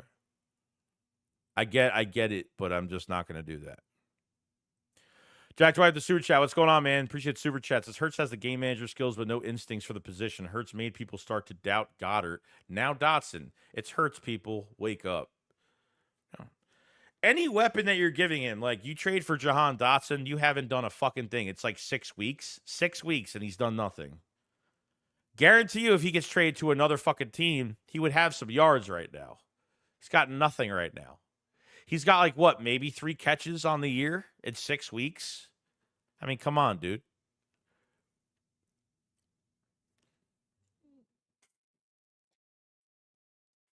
They're running this team like...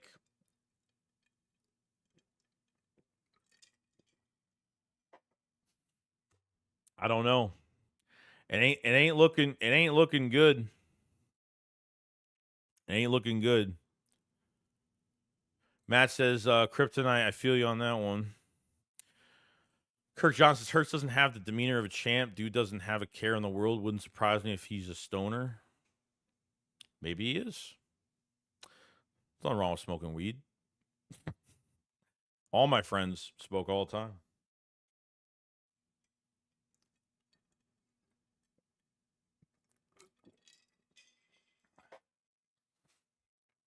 Nate says Nick can join Bradbury whenever they hit him so he doesn't do any more damage. Yeah. Yeah, Bradbury's coming back in a few weeks, too. Sidney Brown better take his spot. Sidney Brown better take his spot. I'll tell you right now. Well, actually, they might not even do that. Like, Maddox doesn't even deserve to be a fucking starter or at least a backup right now because that man can't tackle for his fucking life. That guy's he's probably been the worst fucking corner we've had this year, to be honest.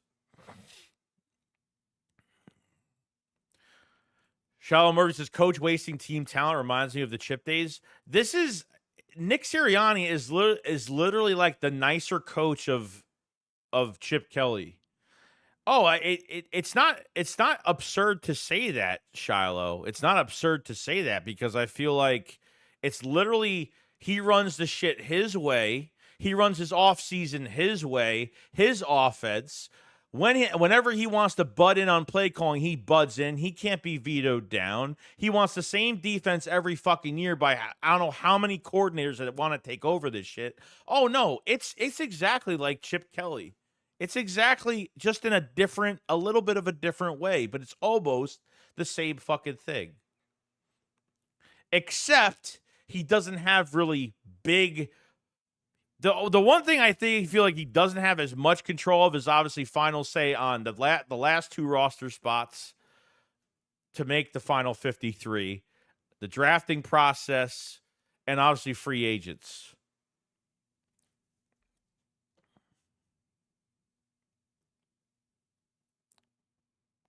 So it said Lurie and Howie won't fire Nick until near the end of the year. Let's face it, they will hire another no-name head coach who will run their analytics system. If that's the case, we already know we'll already know what's going to happen. We'll know. Jalen Hurts needs 4 AJ Browns. No, I don't think he needs that much at all. He just needs he needs to be put into a rhythm with a run game. That's what he needs. Joe says it's all obvious to me because of the tush push. Because if you played football, you would never do the tush push so much. Nick is crazy. Yeah, because it's an easy play. That's the easiest play they can have. That's the easiest play they can have success on. Would I rather run it with Saquon Barkley? 100%. I don't like the Broly shove. I can't stand that fucking play when they do it. Has it worked? Have we been stopped on it? Yes. Does it work? Yes. They use it because of the analytical success rate on it is very high, so they will keep using it. Dwajo's Vic Zone's defense is soft. I'm a long-time Eagles fan, buddy. Ryan, Jim Johnson days, their defense always attack, not sit and get cut by 1,000 death. Vic needs to be more creative, evolve this defense. I thought he made really good adjustments during the Saints game. I thought they looked perfectly fine. But when you play this passive defense, and I mean, he did literally nothing to adjust. You left so much. You left everything underneath. You gave away too much cushion. Then that second half, you played a little bit tighter, but then they changed up again and they played heavy zone. And then when the pass rush wasn't getting to Baker Mayfield, these receivers were just finding open spots, passing the corner, passing the linebacker, not getting touched. Players just letting the fucking letting the receivers go off the line and just letting them do whatever they fucking want to us. Wide open. Matt says, however, if we do lose a lot this year, Nick better pack his things and get gone. Reese says, CJ at safety has been worse than Maddox. Green Bay safety, former Giants, Xavier McKinney has 4 interceptions. Well, the Eagles tried to get him. So the Eagles tried to get Xavier McKinney. If you go remember, once they got Saquon, they tried signing Xavier McKinney. They tried to go after McKinney as well. They couldn't get him. They weren't paying that much for a safety, unfortunately. So they gave it a shot. They tried going after him, and they went after Chauncey because he knows the players here. He obviously brings a different demeanor to the football team. He's got a voice. You know, he channels people. He channels players. They gravitate towards him. You know. We got C.W. Garrett, the super chat says, my lunch tonight at work had more flavor the Knicks offense, and it was a peanut butter banana sandwich. I haven't had a peanut butter banana sandwich in a long time. Long time. Sounds good, though. Sounds really good. Kelly Green said, appreciate the super chat, by the way. Kelly Green said, this thing is going to implode. The offense already has the hush, buddy. They won't complain. Defense has nothing to play for. I don't know. I don't know if secretly behind the scenes, I don't know if Nick has lost this. The more that Nick rah-rahs this team every week, we're going to do this, and we're going to do that, and you're going to do this, and we're going to fix this and that, and then they lose, and this happens every week, they're going to think this fucking coach is a bullshit artist. They might already think he's a big bullshit artist right now. They might already think that. You know what I mean? They might already think that already. Would it shock me?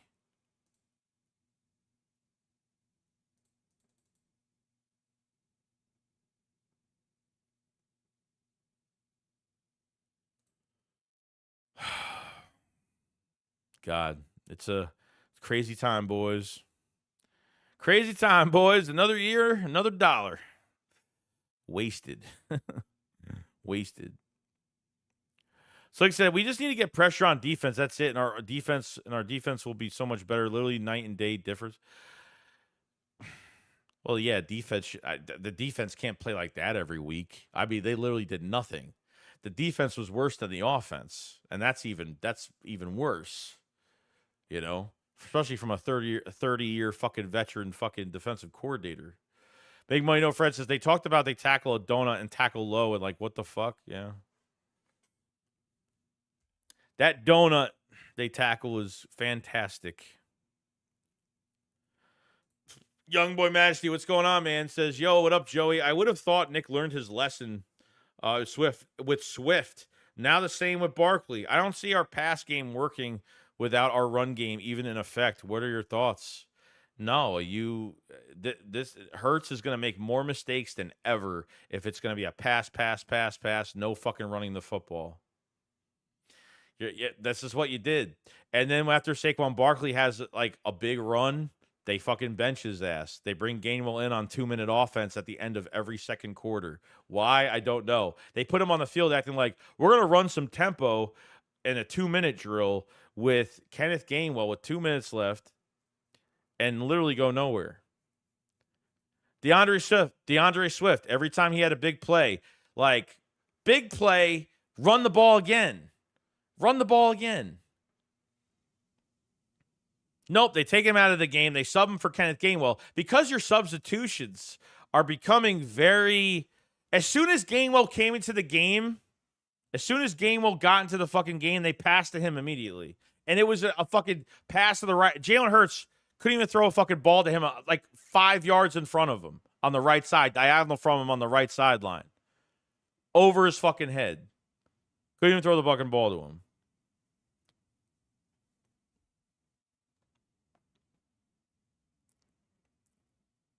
Kirk,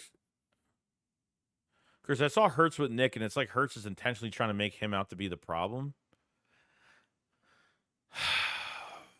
God, I swear, bro. Like, nobody knows that, though. Like, who knows? Like, you don't know that. I don't know that. The way they treated this offense last year, and now going into this year, would Hurts actually like this fucking guy? Probably the fuck not. I probably wouldn't either. So you're saying Nick's doing a good job, so Hurts is making him look bad? Is that what you're saying? Come on now. I saw Hurts and Nick a few times on the sideline, and Hurts won't even look at him. I just don't think they like each other. I don't think he trusts him with this fucking offense. Simple as that. That's just me. Chris Vince, I know you probably answered, but do you think we're going to get Reddick back? No. Have not answered that today. So it looks like because he can't get traded back to Philadelphia within the same year. The rules are apparently you can't, unless he gets cut from the Jets, they can't sign him. It has to be like 2 years down the road until they could trade for him again. That's what Ian Rappaport said the other day. Matt, I'm telling you right now, if we get blown out in Dallas again this year in November like we did last year, prepare the worst fireworks show ever seen.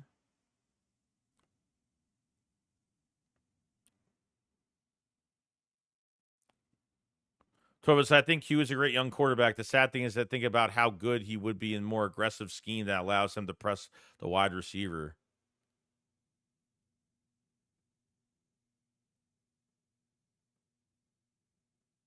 They have the worst relationship as got to end. Yeah, it probably does. Probably right. Jarvis said, Joey, you're not the only one who is tired of being instantly pissed off even before most of the Eagles games start. It's not even fun anymore. It's straight utter chaos every game. It's pathetic. Yeah. I don't fucking care what people have to say if I'm too negative or it's like people I need to like be in the fucking middle every time. But, you know, this is the way it is. You put out an opinion and people are going to, you know.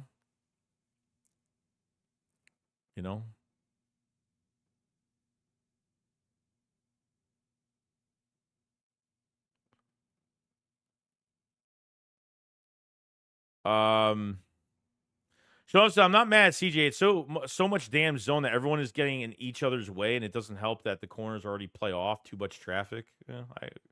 Yeah, I mean, but you know, your entire team is fucking missing tackles in a game, which doesn't look good. It's not like we're talking about one guy; we're talking about a multitude of guys that are missing tackles. So I get it.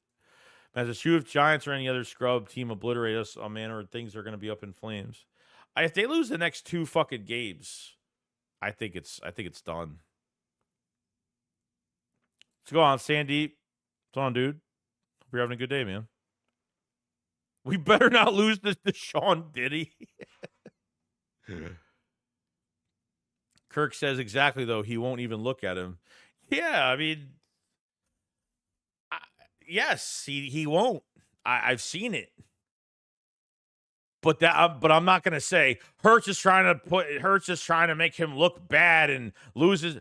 It's just like, why would he be looking at him weird? Why would he not look at him? There's a reason for it.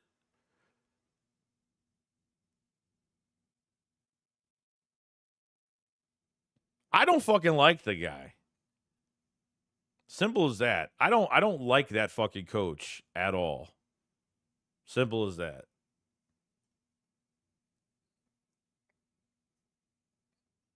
If I see a report that Hurts is trying to get him fired or make him look bad, and it's like all fucking true, said from the fucking mouth, I will gladly fucking agree. But I don't know. You're running the same offense as last year pretty fucking much. Too many fucking games to deal with. Too many fucking times where this coach isn't going to fix anything. And this quarterback is just saying, fuck it. You can't make light of a bad situation as a quarterback. It's just going to get worse. It's going to get worse. So if he plays more like shit, he's going to play more like shit. And it's going to be on him.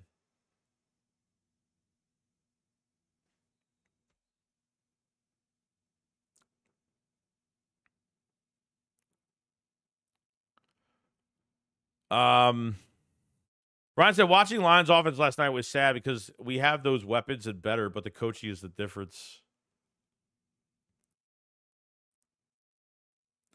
Mario says, can we maybe do a pick swap, like work something out? They give us a 7th, we give them a 4th so they could release Reddick, for example.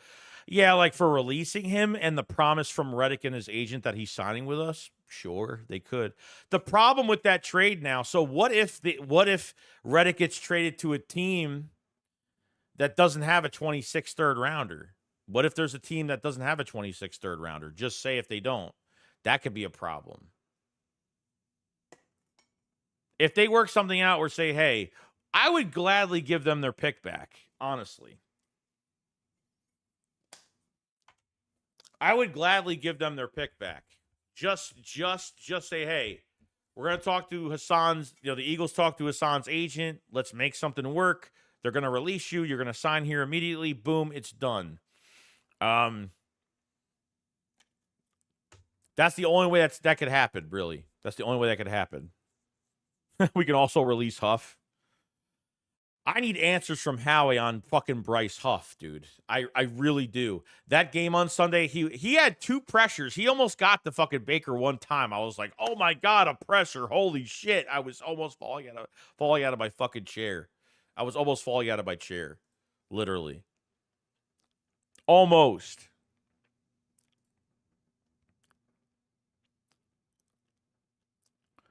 Make my no friend says, your honest opinion on not playing Devin White?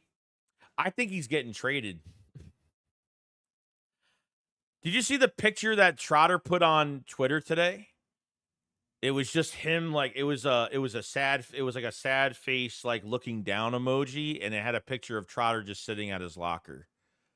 I think he like wants his shot. I think he sees how bad. I don't know, like Nakobe Dean has his good days and his bad days, and he had a really bad fucking day on Sunday. His coverage is fucking horrible. It's literally all Dean is good for is downhill. That's it. If he has to even take a step backwards, he ain't fucking covering nobody. As downhill coverage, I think, and being running through a gap, I think he's great. But he missed like how many? I don't know how many tackles he missed. It was over 5 or 6. It was a lot. It was a lot.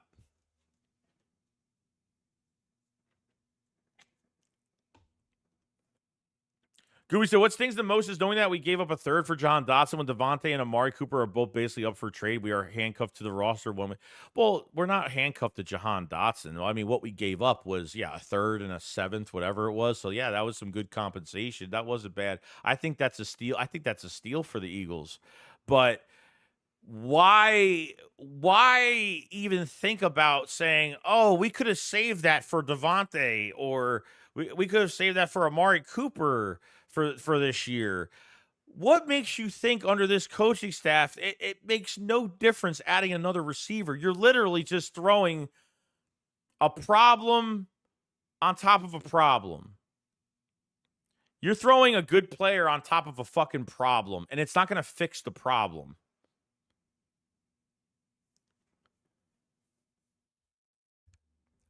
You know what I mean? Like, getting another receiver, no. it's that ship has sailed. Dave said all week is saying bet plus 2.5 Tampa. We're the favorite with all these injuries. I was shocked we got our ass kicked. I'm shocked they didn't come out just a little bit more aggressive. I mean, the defense I was more shocked over, because I thought the defense I was more shocked over just because, holy shit, dude, like that game they had last week. I mean, mentally they weren't prepared. Physically they weren't prepared. They looked like they were going through the motions of this game. But that defensive line is going to suffer if your corners play off the ball. I mean, what time does the defensive line even have to generate fucking pressure? That's why I can't stand this fucking scheme. Can't stand it. But hey, Nick wants to keep it in the building, though. Nick loves to keep this in the building.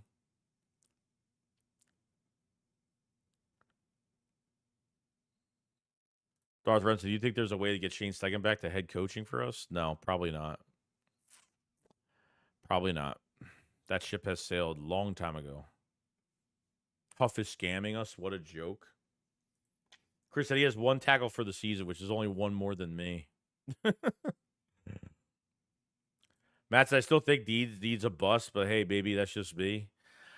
Well, you can't call him a bust because he's not a first-round pick. I don't know why we throw the bust word around. Like, does anybody know? Like, the bust thing is like, he's a third-round pick. He's Nolan Smith. That's a bust. Okay, that's the definition of a fucking bust. Nolan Smith. What the fuck, dude? What the fuck? Everybody was drooling over Nolan Smith's 2 fucking sacks he had in preseason. I was like, bro, like they literally fucking gave him those sacks. He had one unblocked. He was unblocked on one play.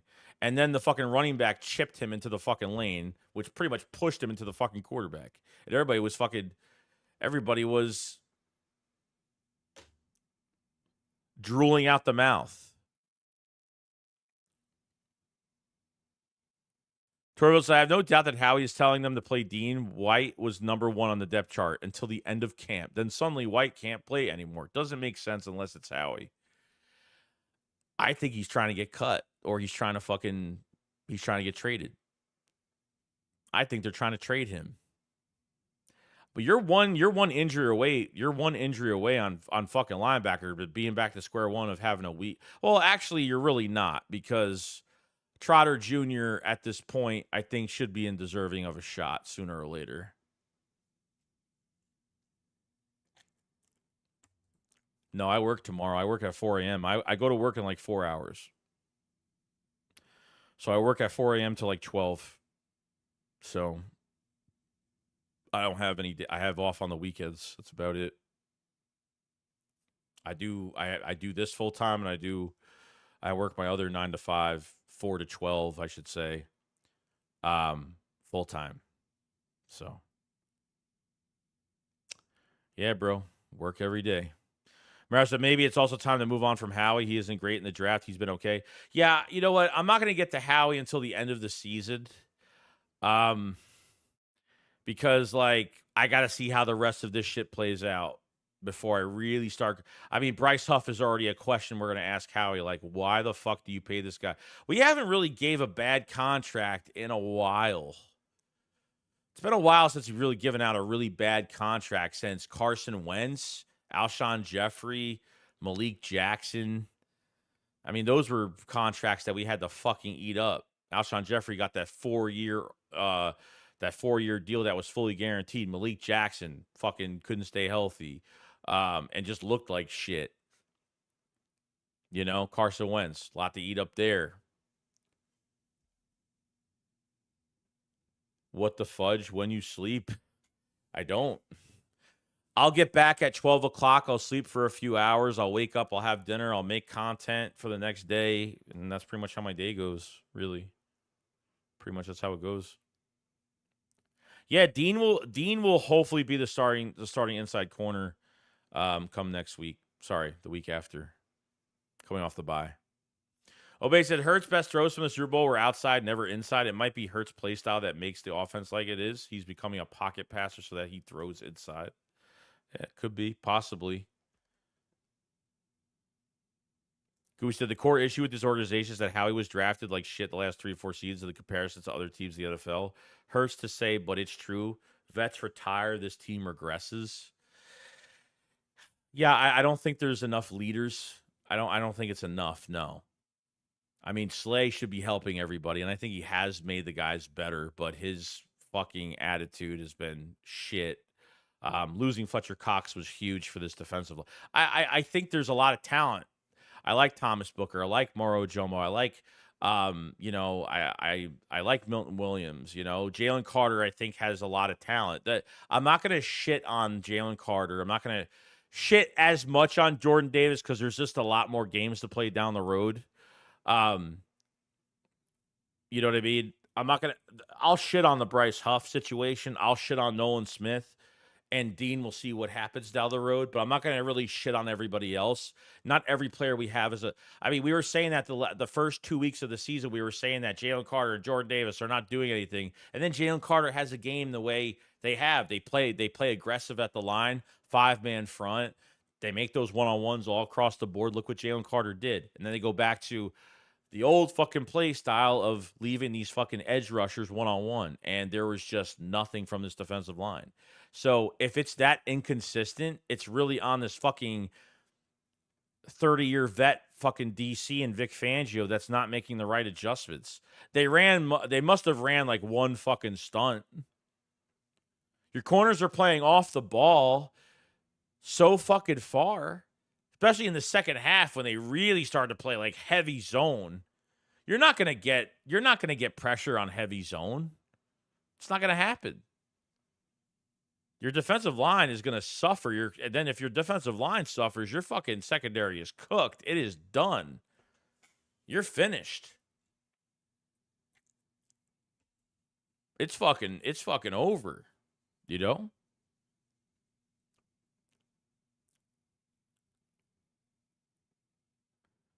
CJ Moore says, we beat Giants week 16. According to NBC Sports Philadelphia channel that's currently live, someone getting fired for script leaking? What? Never even fucking heard of that.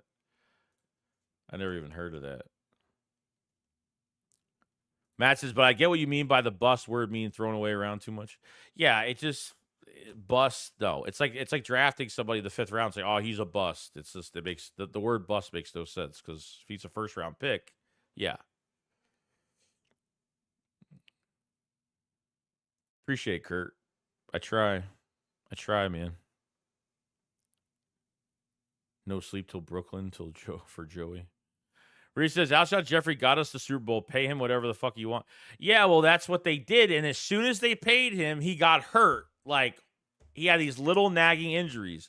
He was never the same after he got that contract. Timmy Jernigan got paid, looked like shit.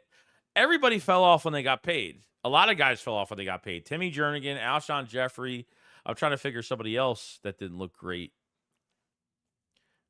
You know, Patrick Johnson went to another team. Patrick Johnson from the Super Bowl. He went to another team. He had somebody broke his leg. I think he broke his leg. I think the year after. Nick Foles broke his fucking collarbone. First game with the Jags on a brand new fucking big contract. You know, everybody fell apart. Halapoulivaati Vaitai went to the Lions, fucking out with an ACL. I mean, it's fucking nuts, dude. It's fucking nuts. Got a big contract and had an ACL. It's crazy.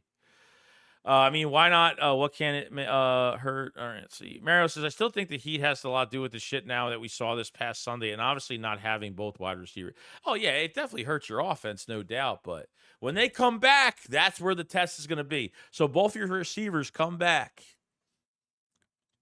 Both your receivers are back. Everything should be fixed coming off this bye. We should look perfect coming off this bye, right?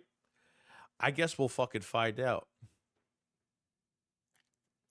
Shows that the defense ain't it, but a lot would change if Vic would just press the corners, give safety some time to read the field and the QB's eyes, and the D line would have more time to get home. Yeah. Playing too far off. Too much cushion, bro. Reese says, you and the people in the chat are making me defend Nick, so this will not be just a Nick bashing segment. And I never wanted Nick as the head coach, by the way. I'm not making it all about Nick. I'm making it about everybody. I've talked about Fangio fucking up. I've talked about Jalen Hurts fucking up. I've talked about Nick fucking up. But the big problem is the head coach. The big problem is Jeffrey Lurie, Howie Roseman allowing this process to still continue with Nick Sirianni. I'm not trying to. If that's what you think, I apologize, dude. If that's what you think, I completely apologize. But I'm not trying to make this a Nick bashing segment. But he sucks. Somebody's a big problem, and there's multiple of them. He's got to be on there, on the radar as a problem right now. You know? Appreciate it so much, Matt. Thank you so much, dude. Appreciate it. So much, so much. Nathaniel, what's going on, dude? Young boy Majesty, if offense isn't converting first downs and giving defense a chance to breathe, now defense is sluggish, cramping. Who do you point the attention to? Offense, defense, play calling, scheme, coaching? Both. The play calling is going to affect your quarterback. The quarterback is going to affect your wide receiver. It's going to affect everything. It's a domino effect. It's a complete domino effect. One affects the other, affects the other. That's how it goes. Yeah, I mean, guys were cramping. Defense was on the field way too much, probably tired of shit, hot ass fucking day. I get it. You know, it got worse over time. I mean, 5 3-and-outs. 5 3-and-outs. Your defense was already probably fucking done after that. However, says, Richie, no one makes you do anything if you want to stay a horrible coach. Keeps me. Oh, like, dude, like, I'm not trying to change anybody's mind. I made this stream tonight because I want to talk about my opinion of it. If somebody asks me a question, I answer it to my ability of what I think is right. And if people don't agree, it's fine. I want this to be a safe space for us to talk about things. You're not allowed to talk about this, and don't ever say Jalen Hurts is more of a problem. You know, I'm not. Look, if you think that Jalen Hurts is more of a problem, good for you. It's perfectly fine. At the end of the day, we all know this team is not playing well right now. If we all agreed on the same thing all the time, it'd be fucking boring. Come on, guy. You know how many videos I make, how many speculation videos I make, and what I think is going to happen? People are like just reading the title and they don't even like watch the fucking video half the time. There's people that do that shit all the time. Fucking annoys me. Trust me.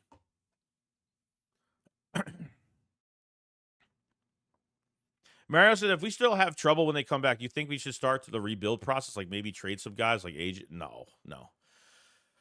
If they lose the next 2 games, if they're like 2-4, if they lose against Browns, they lose against the Giants, I think they fire Nick. I think Nick's gone. And then Kellen Moore will be the interim head coach for the rest of the year. And then they make a decision on. Honestly, I think Kellen Moore is set up to be the head coach after this year anyway.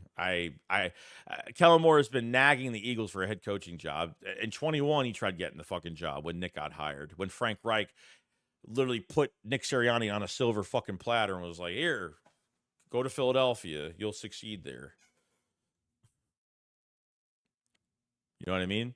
So if the players don't rock with the head coach, they don't believe in him, get rid of him. I think slowly over time that's going to happen.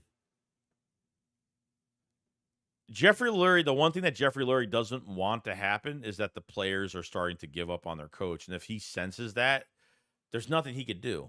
I mean, not there's nothing he could do. He has no choice but to get rid of Sirianni. There's no choice.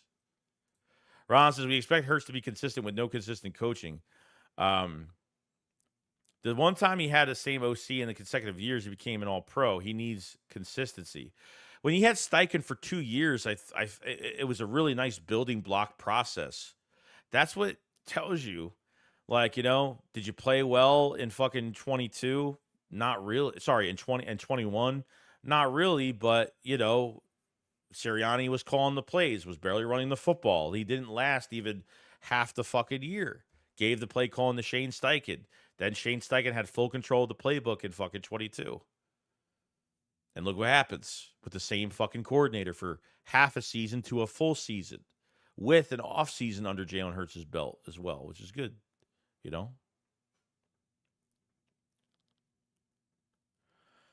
Dre Deal says, tell me why it's not okay to fire Nick. Appreciate the super chat, man. Why it's not okay to fire Nick? I don't even know if I could. Why would it be not okay? I guess it would be not okay because you're in season and it kind of like, can the roster recoup quickly over a firing of their head coach? If they play well after he leaves, then they obviously are making the right decision. The players are believing. It really depends on the players and how they play.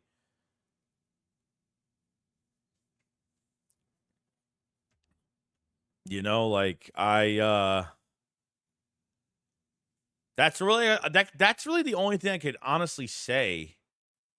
If players are like, man, this team made the wrong decision on firing Nick, and they just start playing like shit, even worse under Kellen.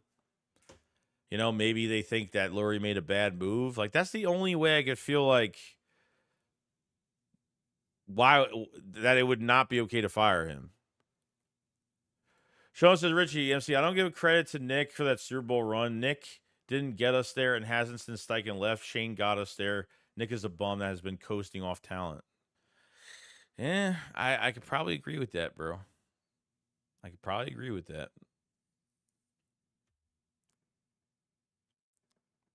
It's funny how after that Super Bowl, Steichen gets a head coaching job.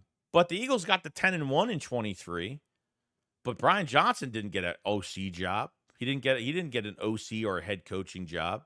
If he was an actual OC that got us to 10-1, we fell apart. He's still going to have interest to be a head coach, right? Why didn't Brian Johnson have a head coaching job? If you know what I mean? Even with that collapse, like, I feel like he would still have a lot of there are fucking teams out there that are still going to want him regardless.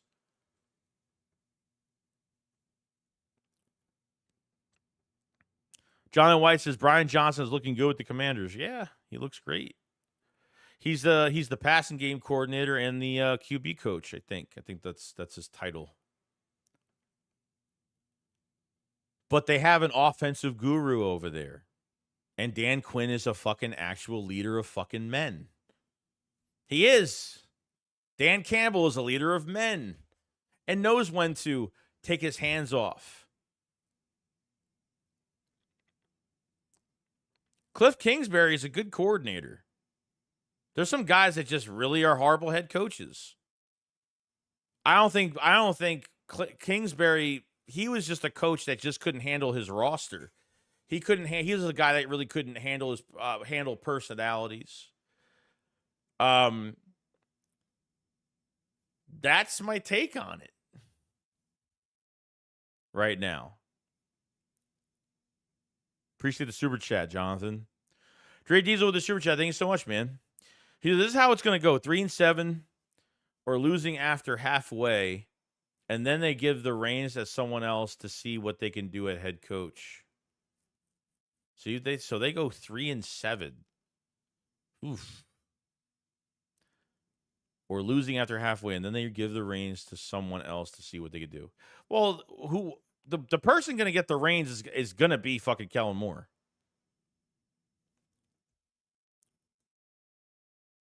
It's going to be Kellen Moore. So, appreciate the super chat, by the way. Style says, teams fire coaches mid-season. I consider firing Nick. and get Jason Kelsey to interim rest of the year to get some experience. Now salvage integrity leading into next season, fully ready to rock as the head coach. They got to fix this fast. They got to fix this quick, and we need to see what they do the rest of this year. Do I feel like if they fire Nick, they're still gonna be? They're still gonna like? I don't know. I don't know if firing a coach is gonna have. I don't know if you fire a coach, can you still get to a Super Bowl that way? I don't know if you can. You know.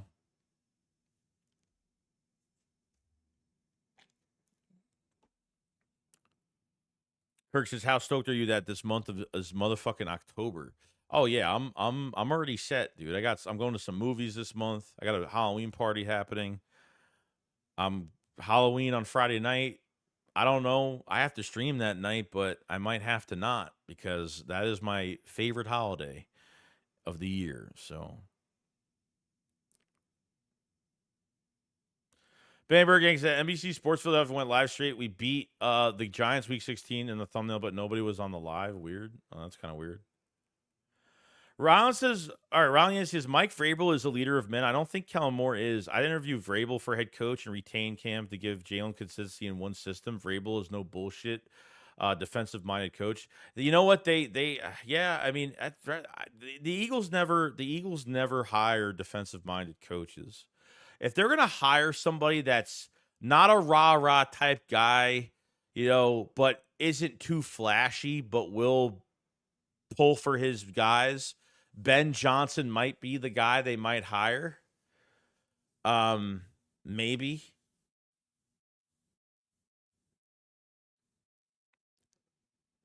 I saw the apology video, and I don't care.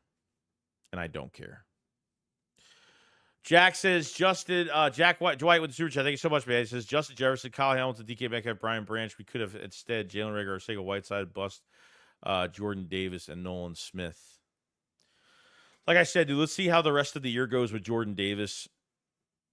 And then Nolan Smith, I think he's a total bust right now. Yeah, they passed on a lot of guys. I mean, look, you could talk about Justin Jefferson. I get it. But you got Devontae Smith and A.J. Brown. You missed out on Kyle Hamilton. DK Metcalf, same fucking story. Brian Branch would have been a nice pick. Kyle Hamilton would have been a nice pick, probably.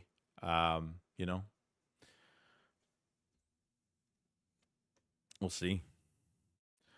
We got CW Gear with the super chat. Thank you so much, man. It says, Joey, how do we fix the pass rush? I'm honestly tired of my pops rubbing his lines at Hutchinson in my face. The kid is Hutchinson is fucking damn. Imagine having an edge rusher like that. Imagine having a guy like that, like even like a TJ Watt, like just having that guy that's just fantastic. I think they have to run more. If they don't get another defensive end, they don't trade for one or retain Reddick in a cut in fucking signing, they're going to have to run more 5-man fronts with Zach Ball on the edge. That's the only way you're going to get fucking pressure. These corners have to play a little bit tighter, and they can't fucking miss tackles. They got to run more 5-man sets, 5-man fronts. They're going to have to. They run 4, they're going to get swallowed up. You know what I mean? They run 3, they're going to be worse. Appreciate the super, man. First Cowboys troll of the night. Who's trolling? Chris says we only hired one defensive-minded head coach, Ray Rhodes. It ended poorly. 998, 3-13. That sucks. 10Z says our coaching is lackluster. Jury's still out on the QB, but Howie keeps us talented and loaded. He's not perfect, but Howie brings a lot of. The one thing that I'll say about Howie that he does a good job of is he's not afraid to go out and get talent. There's a lot of GMs that aren't aggressive. There's too many GMs that are cautious. With Howie Roseman, he's one of the most aggressive GMs that I think we'd definitely be thankful for that.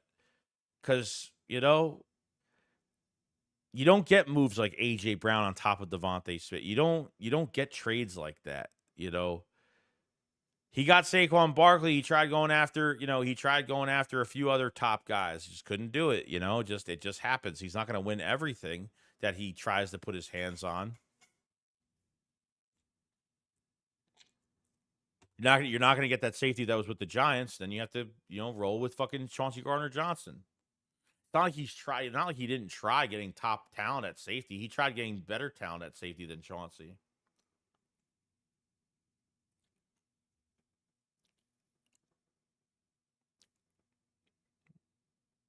Did you see the fucking commercial with Dak Prescott for the new Venom, The Last Dance movie? Like, they literally just placed him in the fucking trailer talking like he's talking to fucking Tom Hardy. And he was like, that when the horse turns into the Venom horse scene, when the Venom horse jumps off the fucking cliff, he's like, "Here we go." I thought that was hilarious. It was so fucking cringy, but I thought that part was hilarious. He's like, "Here we go." Fucking that shit was funny.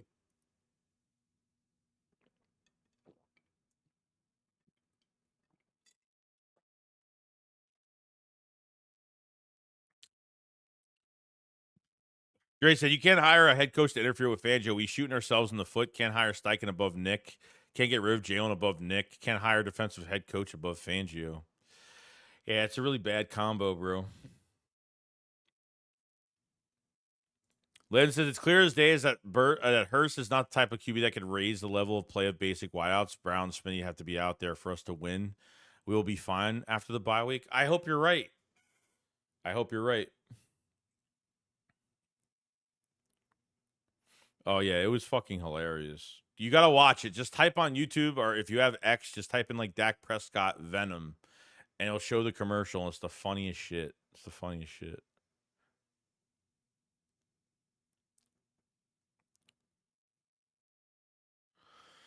Kirk Johns in the super chat. Thanks so much, man. He says, "Hurts still sucks, but keep bringing the content. Respect the grind." I appreciate it so much, Kirk. Look, dude, like, I just want this team to get better, whether it's with Hurts, without Hurts, with Nick, without Nick. I don't care, but something has to change. Something has to change. And that's where I'm kind of at right now. That's where I'm really at right now.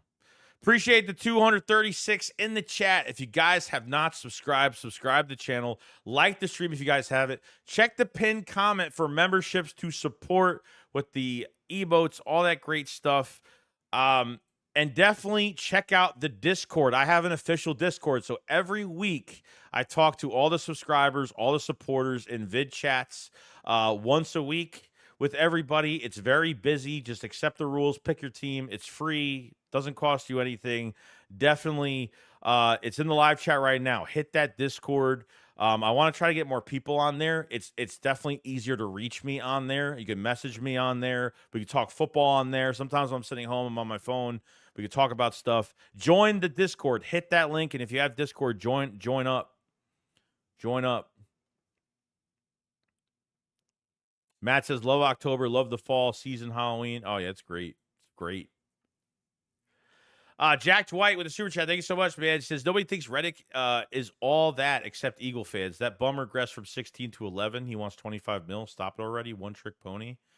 Well, dude, that's what he gets paid for, bro. What do edge rushers get paid for? They get paid to go after the fucking quarterback. What do you mean? That's what he gets paid for. That's what all of them get paid for. I don't get that statement. That's the one weakness we have right now on the edge, that no one can get after the court. No one can get a hand on the fucking quarterback. Your 37-year-old, I don't even know how old fucking Brandon Graham is, but he was your best fucking player. And Josh Sweat. 1 sack each. I mean, 16 to 11 sacks is still fucking good. I mean, you're acting like that's a bad thing. Like, it's still double-digit sacks. He's not a consistent player every game because he goes for these fucking sacks. Pass coverage is horrible because he's not that type of player. He obviously thinks he's good against the run, but you don't bring in a guy like that. You bring in and what you lost with Reddick is your closer. When there's a minute left, fucking 4th down, you need to make a stop. How many times has Reddick pulled how much does Reddick has passed for us? Seriously. Reddick has been a great closer for us when we need him the most.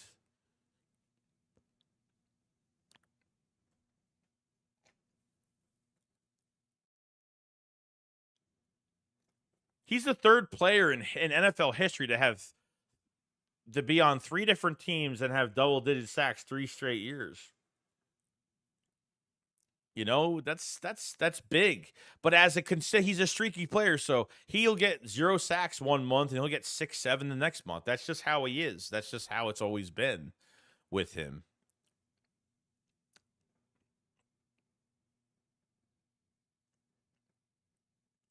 Yeah, agreed. I'm a huge fan of Reddick. I don't hate Reddick at all. I hate this fucking scheme that made. I hate the scheme. Really. Door Red with the super chat. Thank you so much. Says I don't know why people say Hurt sucks. His stats are like Mahomes. If he could just stop the turnovers, everyone would be saying he should be MVP. Yeah, but dude, like, look at this. Hurts and fucking Mahomes stats are almost identical right now. They're pretty damn close, okay? The reason why Hurts is going to get more shit because no one thinks he's elite. Mahomes is the fucking front page of the NFL. He's the Tom Brady of the fucking league. They baby the fuck out of him. They don't attack him as much because they know he's got talent. That's why. Yeah, the thing is, yeah, Hurts and Mahomes, there's the offense hasn't played well. That defense has saved Kansas City. That defense has made stops for them. Kansas City's offense has looked like shit right now. They're looking for another receiver right now. There's already rumors about Tyreek Hill going back, getting traded. Just because the stats are close doesn't mean he's Patrick Mahomes or he's elite. That's not even the case. The case is that no one's going to give everyone's going to give excuses for fucking Mahomes because he's the front page boy of the NFL now. And Mahomes is just better at everything, especially pocket awareness. My fucking God. They could take a wide receiver and use him in fucking 20 different ways. They've had the same DC for 5. Just look at that team. You've had the same play caller with Andy Reid. Doesn't matter what OC is there. Same play caller, same fucking success rate. Okay? They've had the same fucking DC since 2018, 5, 6 years already. They don't even change coaches barely. And that's why things are just consistent every single year. They don't have any fucking problems. They don't never have that bad problems with that team.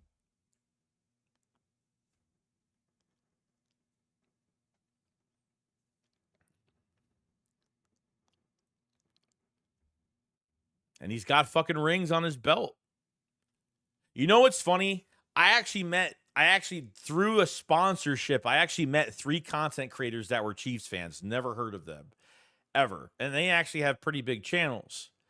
And they were like bitching about like the most like dumb, like Patrick Mahomes could miss like he can have 1 3 and out in a game and they like go crazy over it. Like they have Mahomes on such a high fucking standard. Like if he has like a 3 and out or like they flip over it. Flip out. You know, it's crazy. Like when things go wrong for a half a second in a game, shit. They're not used to that. They're used to a lot of success.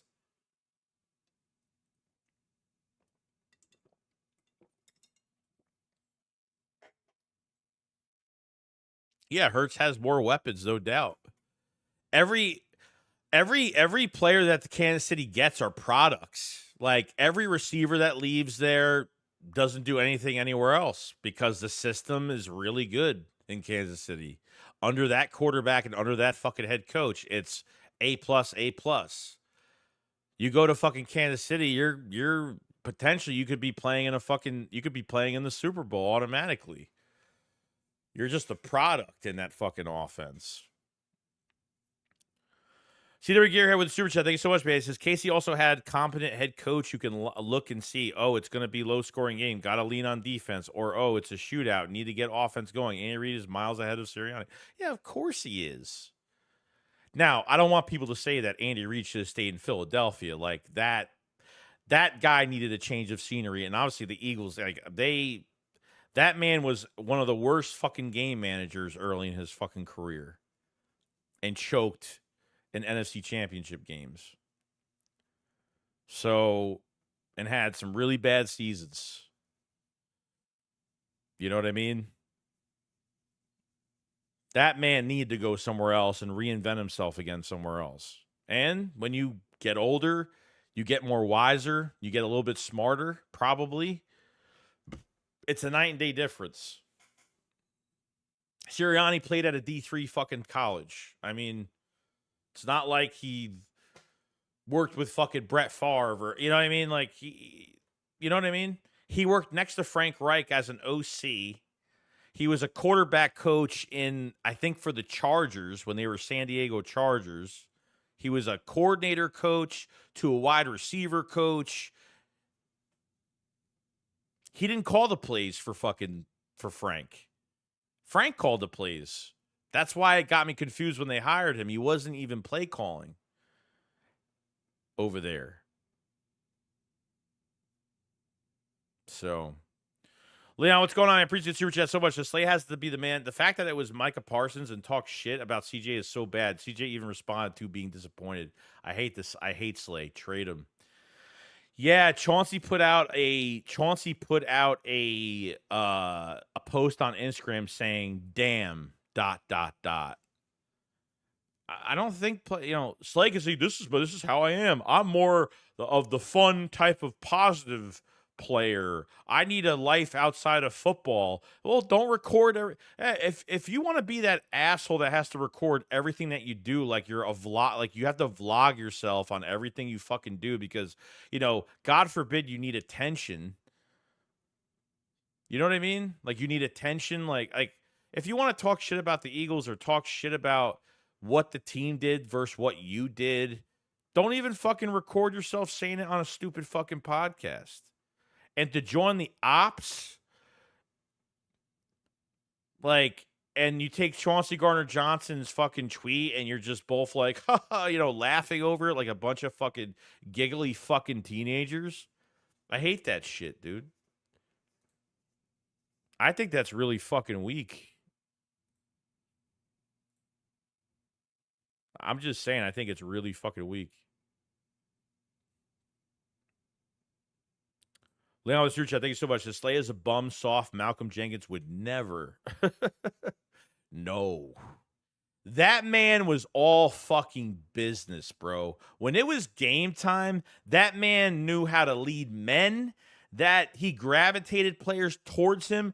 I remember the first time when, like, I said, man, remember it was like, God, like that was one of the Saints' biggest mistakes, just getting rid of fucking Malcolm Jenkins, bro. They were missing him for years. I'm just gonna say this, dude. Like when I saw like that first video, like we faced the Cowboys, Malcolm was there. I remember him and Des Bryant were having that altercation middle of the field, just like pointing at each other, talking shit to each other. Like, man, dude, like I think he's one of the main reasons we won the Super Bowl because he bandaged up the defense. When we had injuries, he played at linebacker, he played safety, he played corner, he played fucking everywhere. I'm not saying the Eagles had the best secondary. That defensive line was great. You had Ronald Darby, you had Jalen Mills. I mean, Patrick Johnson. Patrick Johnson got lucky. He moved inside corner, and look what happened. You know what I mean? Patrick Johnson was an outside corner in camp. He played horrible. Okay. And then I think there was an injury or something happened. Oh, yeah. They traded for fucking Ronald Darby. And then that was it. They gave him one last shot, play on the inside. Every free agent worked out that year. Every free agent was highly productive. From your first strings to your third strings were all involved in this offense. Yeah, dude, it was, you had Malcolm Jenkins gel. He was the fucking gel, dude. He was the gel of everything. That man would never go on a fucking live stream and like talk about his fucking stats. That man was all fucking business throughout the week, on game day, everything. And you would think because Slay is an older fucking player, part of that era, you would have thought like he wouldn't be like this. But this is just how he fucking is. Go eat your fucking wife's banana pudding. Go hang out with your fucking 10 kids in your big fucking house. Go make your fucking millions and get the fuck off this team. And let's start Keely Ringo. Let's start Keely Ringo at number 2. Let him fucking jump in there because I think they should put a young guy in there. I think it's time to put a young guy in there. I'm not against trading Slay at all. Like after all this shit, like this is what he's gonna do. When we're winning, I don't even like watch what Slay says. But every time we lose, I always wonder what this fucking guy is gonna say out of his mouth. Every single time. I'm telling you, it's like every fucking time. I'm like, what's the stupid shit he's gonna say? No idea. No freaking idea, bro. When he has a bad game, okay? When he has a bad game, he becomes the fucking victim and he knows he's going to get attacked by Eagle fans. Every time.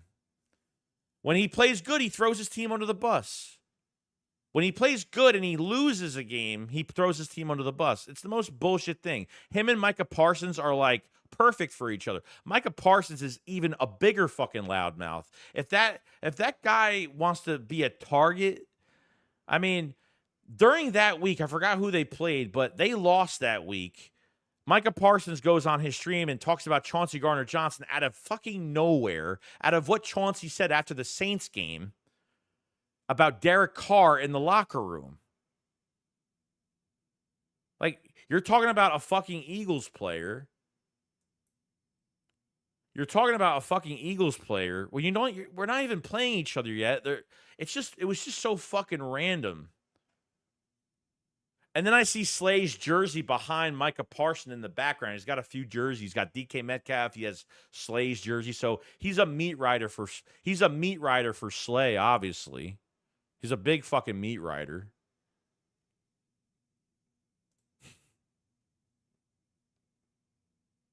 Oh, I'm still here, bro.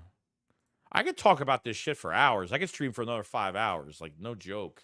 Let me get some breakfast in a few hours. I have to go to work I got to go to work in a few hours. I got to wake up and I got to go into the office for 10 hours today. Leon with the super chat. Thank you so much, man. It says 2017 team had alpha dogs on the roster. 2024 team has no alphas. I'm going to say it. Jalen is more of a follower, not a true leader. Slay's going to hurt us. Ugh. Yeah, I hope that's not the case with Hurts. With Slay, I could see that. I could see that. Nithy with the super chat. Thank you so much, man. It says Dean over Maddox. DeJean over Maddox. Oh, yes. He is slated to be the starter after the bye week. So that's some good things to talk about. Big Mouth Slay. Exactly. That's a perfect nickname, bro. I might use that on the next video if I ever make a video about him anymore. CW Gear with the super chat. Thank you so much, man. It says also putting an APB out for DB's hands outside Reed, or DB's hands are just a decoration time to hit the jugs machine. And yes, I know Reed was bad. Yeah, that he got run over by Baker Mayfield. That shit was fucking horrible. Reed Blankenship got trucked by fucking Baker Mayfield at the goal line. Come on now. That was kind of ridiculous. Bro, these guys can't catch a fucking pick if their life depended on it.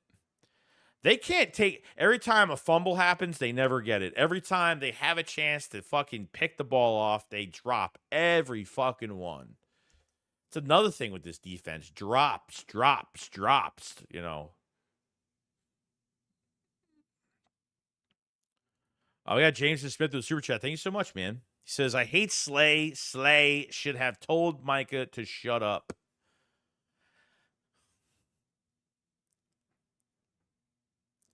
Why else would Micah bring him on the podcast? For that specific reason. I need a life outside of football. Then don't record yourself doing stupid shit. But nope, because I'm Big Play Slay and I can't keep myself off the camera because I love just getting these fucking players just love getting attention everywhere they fucking get. And Slay has been blocking Eagle fans nonstop. There are Eagle fans on Twitter that aren't even tagging him. So now it seems like, and it's all over. Like, there are people that aren't even tagging his name so he sees it on a notification. So Slay is literally sitting there looking for people talking about him, and he's literally blocking people. It's like when Jalen Reagor had that run-in with the DMs on Twitter and, like, told him to go get a fucking Big Mac. Whatever the fuck it was. Yeah, the fucking Eagle fan told him he was gonna make a Big Mac. He was gonna be flipping Big Macs or so. Whatever that DM was when we saw Jalen Reagor fight with somebody. The dumbest shit, bro. So dumb. Nifty 350 says Huff is a sack machine, right, Joey? Yeah, he's a sack machine, all right. It's bad, bro. Howie needs to answer to some of these decisions that he made, and I don't know what's going to happen here. Like, I'm hoping Hurts isn't. If Hurts is so, like, out of it because of this head coach, then this head coach needs to go. But if Hurts is truly, like, lost at everything between mentality and he has lost all his aura, then that's a bigger problem. Then he's not going to last. You don't get paid, to get easily flustered. But this is a continued process with Nick Sirianni from last year. It's a continued process that just hasn't ended. This is really bad, bro. Really fucking bad. Leon says CJ needs to swing hands with Slay. No. Slay would run behind his wife, probably. Probably what he would fucking do.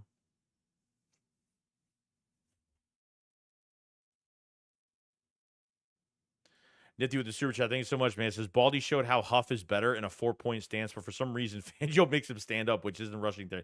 All right, so I totally forgot about this. So yeah, Baldy comes out with this video of Bryce Huff, right?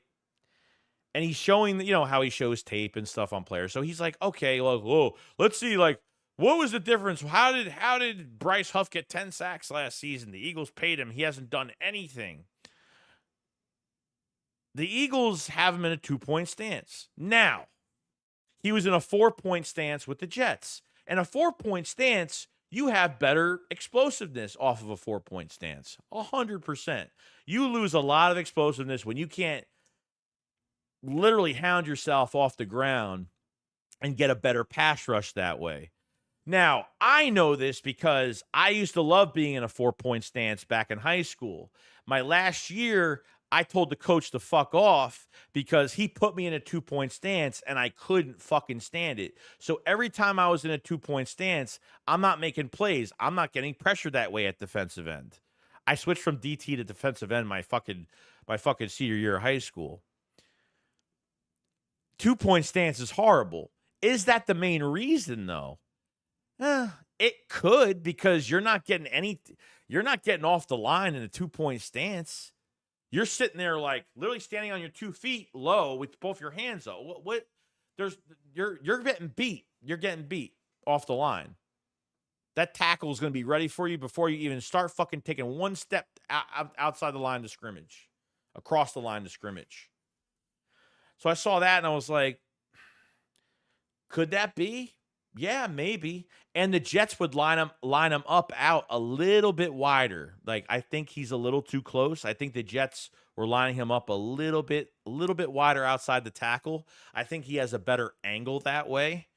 Little bit more separation from the tackle. So I don't know, man. That could be one of the reasons why he's not explosive off the line. He's not getting to quarterbacks because Why the fuck would he even be in a 2-point stance if he's not? I guess you don't want to make it obvious that you're going to be in coverage, because why is that guy going to be in coverage? Josh Sweat can't cover. I mean, nobody is meant for this. Nobody's meant to drop in coverage at the edge. Nobody is meant for it. You know what I mean?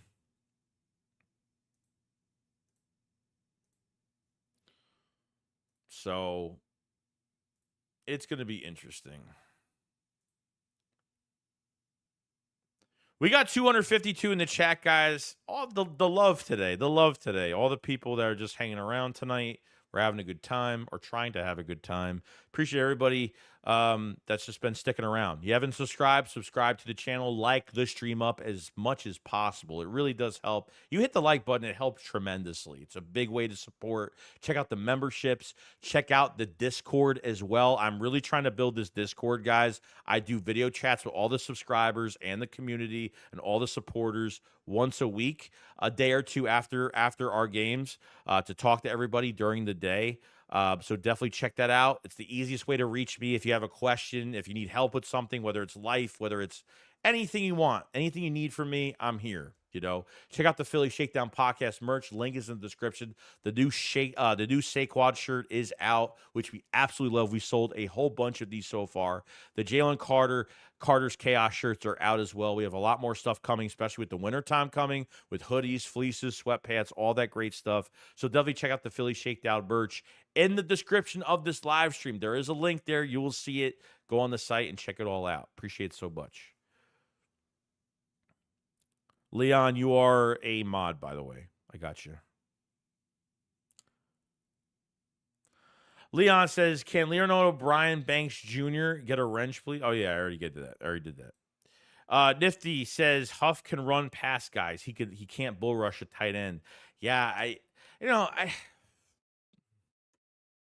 getting blocked by a tight end for 5, 6. It happened again. It happened again in this game. It's crazy, dude. Styles says, I played defensive end 4-point stance, gave me so much leverage under the tackle's pad. Standing up in his just hand combat is so dumb. Standing unless you're a middle linebacker crashing the center. Yeah, can that affect Bryce Huff entirely? Like, they're literally taking him out of a 4-point stance, putting him in a 2-point stance, and they're asking themselves, why isn't he? Come on. I don't know what's with this coaching staff, dude.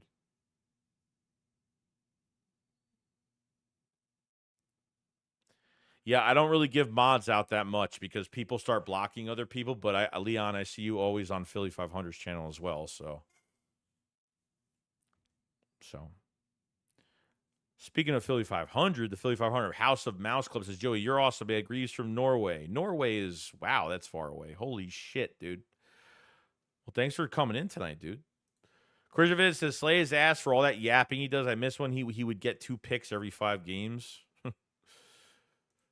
Tal says, what's the one former Titans coach? Yeah, Mike Vrabel. That guy. We could use him. Unfortunately, he's a defensive-minded coach, and it seems like the Eagles don't want defensive-minded head coaches. I don't mind that at all, to be honest. Appreciate it so much, Leon. Murray says, what if we do lose the next 2 games and he's still here? What's going to happen? The Chips, then then Jeffrey Lurie and Howie are just really. Then Jeffrey Lurie is. Then really they're just letting Nick just do whatever he fucking wants and wasting another year.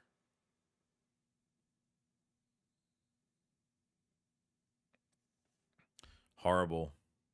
I got you, bro. I got you.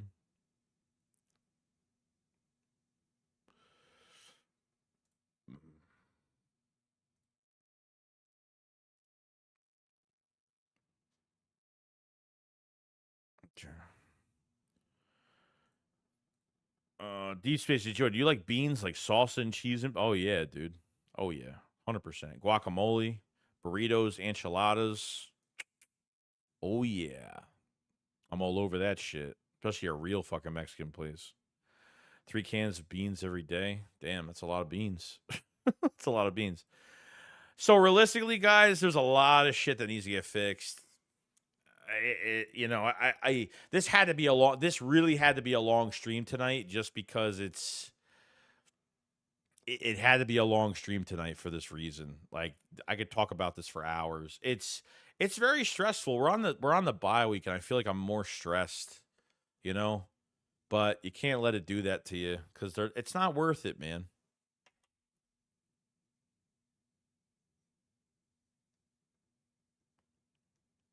Well, hopefully you don't block anybody, because otherwise, as soon as I see one person, and trust me, people will email me. People have my email, so if someone gets blocked, they'll fucking know.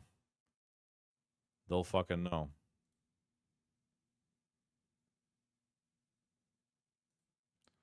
So, Nifty with the super chat. Thank you so much, man. Says asking Mitchell to play zone with his talent level is criminal. He could be stickier than Prime Slay. This off coverage is bad for the defense. Yeah. I mean, he's a very physical corner. Isaiah Rodgers, physical corner. Keely Ringo, pretty physical corner. That's what I'm saying, dude. You kept this defense for another year. You so-called get the best guy that could run it, but yet, like, now you have to switch all your players out of position to play this fucking passive ass scheme.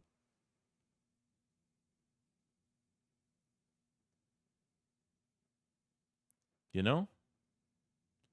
It's crazy. Thank you, Nifty, for that super, by the way. I got you, bro. I got you. Just do right by me. That's it. You know? Just do right by me. Because otherwise I'm just gonna take everybody's wrench away. I'll just take all the wrenches away in a half a second. Ray said, I just want one dominating Eagles game. We haven't had that since 22.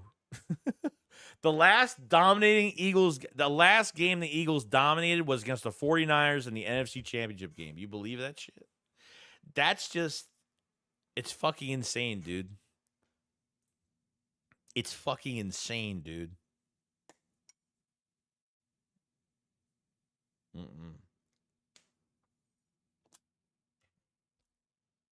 In fucking insane.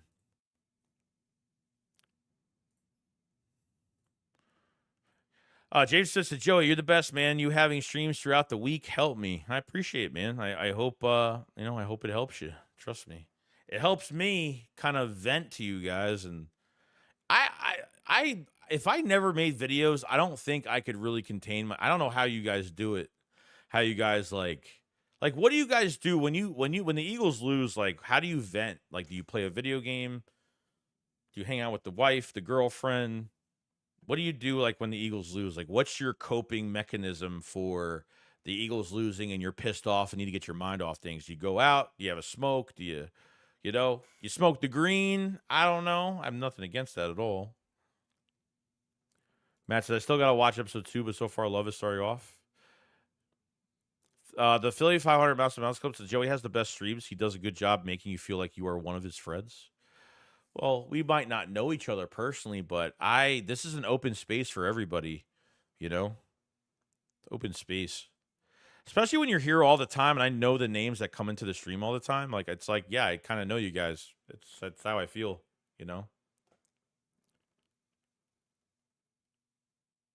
Taco Stars, I want my wrench ASAP. Well, Taco, if you show up to a bunch of streams and I notice you a lot, you might have one.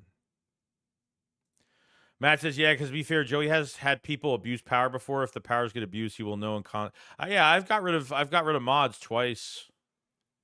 I know, like, Matt Weeks. I know Matt Weeks personally, so I know Matt.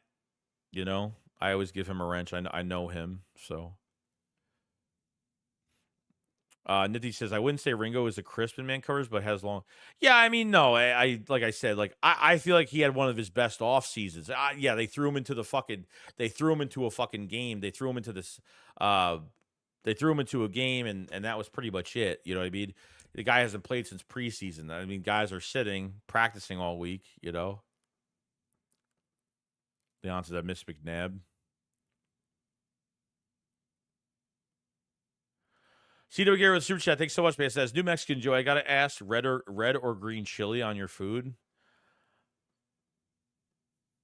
I think red.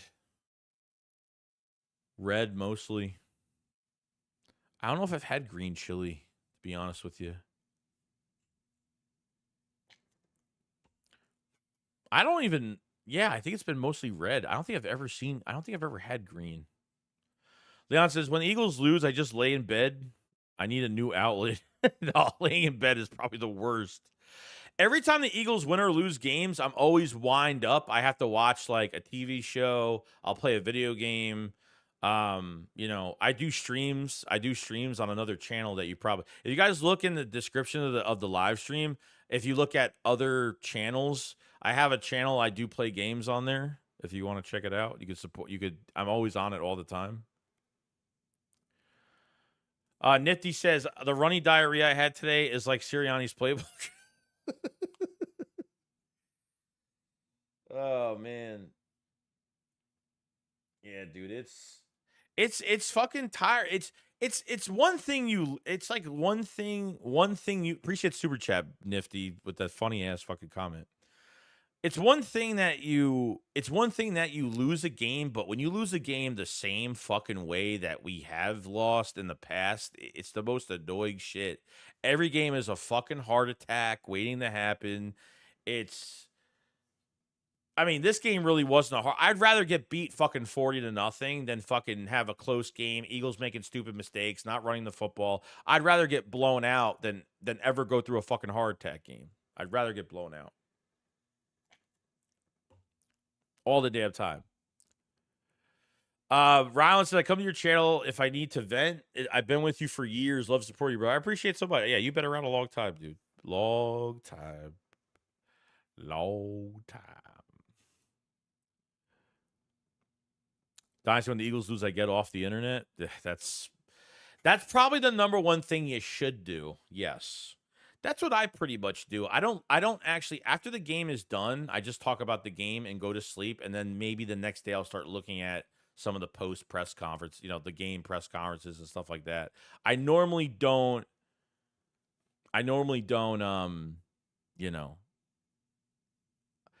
I'm up all night. I'm so glad the Eagles have not had a fucking prime. We have no primetime games in the next few weeks. It's so great, guys. This team does not deserve to be on fucking prime time. I hate primetime games, especially as a content creator. I'm up until like 3, 4 in the fucking morning, which really sucks.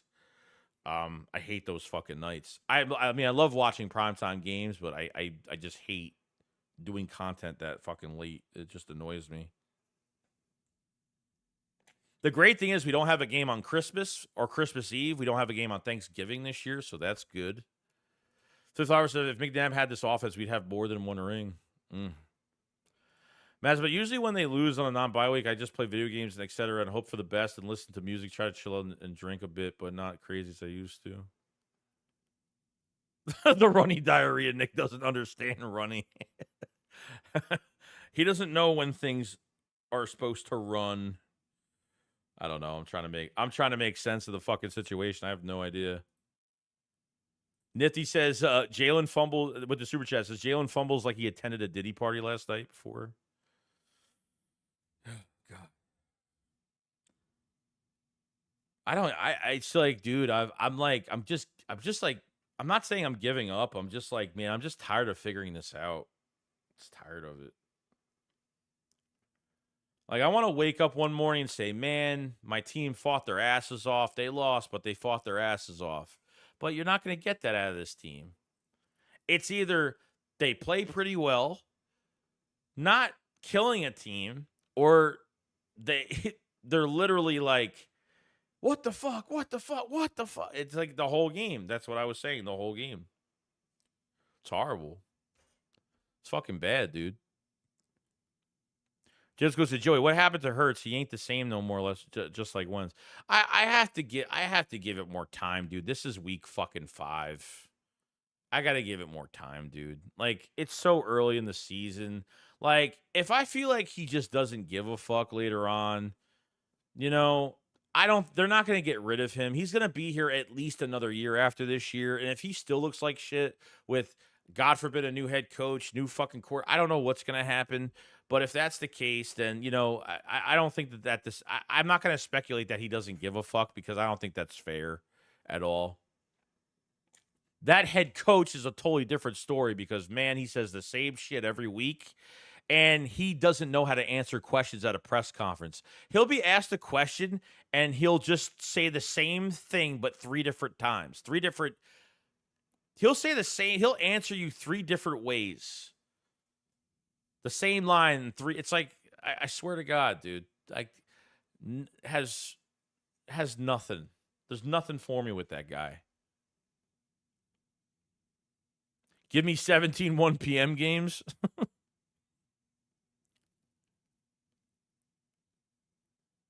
Lathan said I jump on the Series X and play some Battlefield and Call of Duty when we lose. That's good. That's what I do. I jump on a game where I'm either shooting shit, killing shit, doesn't matter. In a video game, obviously. Let's not get crazy here. Bad Company 2 is good. Battlefield 4, used to play that. Ryan said Barkley leading the league is being underutilized. Should have another 100. Yeah, 100. Yes. He should be getting $140 plus a game. Like, the talent is like, I'm not used to having a high talent running back on the Eagles because we haven't had one in years. We've had these product players. Swift. Hey, Swift's a good player. Is he on that level? No, not Saquon level. This is what happens when you draft a fucking running back early. Like, this is the type of running back you get. Saquon is generational. And the Eagles are missing opportunities so fucking badly right now. 10 fucking carries, dude. Like, what the fuck, dude? It's a fucking crime. It really is. You got Saquon for one more year after this year, and then the third year is a option year. So he gets to choose, if he wants to stay, go. Just wasting it away, man. He should be the number one rusher right now. Every week. Losing both your starting wide receivers, throwing over 30 times, using Kenneth Gainwell on 2-minute offense, high tempo in the second quarter before the half ends. That's who you use? He had 17 carries against the Saints. That's it. That's not even breaking a sweat for Saquon Barkley. That's a joke. Total joke. Matt said, I actually shut down a bit my social media for a week to help myself focus on other things and give myself a good, much-needed mental break and help myself not think. Yeah, social media is the worst thing for your brain. The only reason why I'm on social media is because of either boredom or it's because I'm looking for football news and I'm refreshing shit all day. I block all, like, crazy, weird shit that pops up, but it still just the timeline just keeps filling up. It's just really dumb. Big Ed says, Joey, we need to shake things up because it's not working. If you watch Seth Joyner, he says everything we say, want to see it. Oh, yeah. Like, the one thing that I took from his post-game, Seth Joyner, was when he said, what the defense gives you, you have to take advantage of it. Like, throw the fucking check down to get those 5 to 8 yards in open space for Saquon Barkley.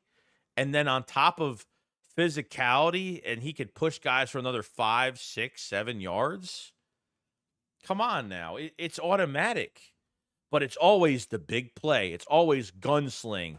Pass, pass, pass, pass, pass, pass.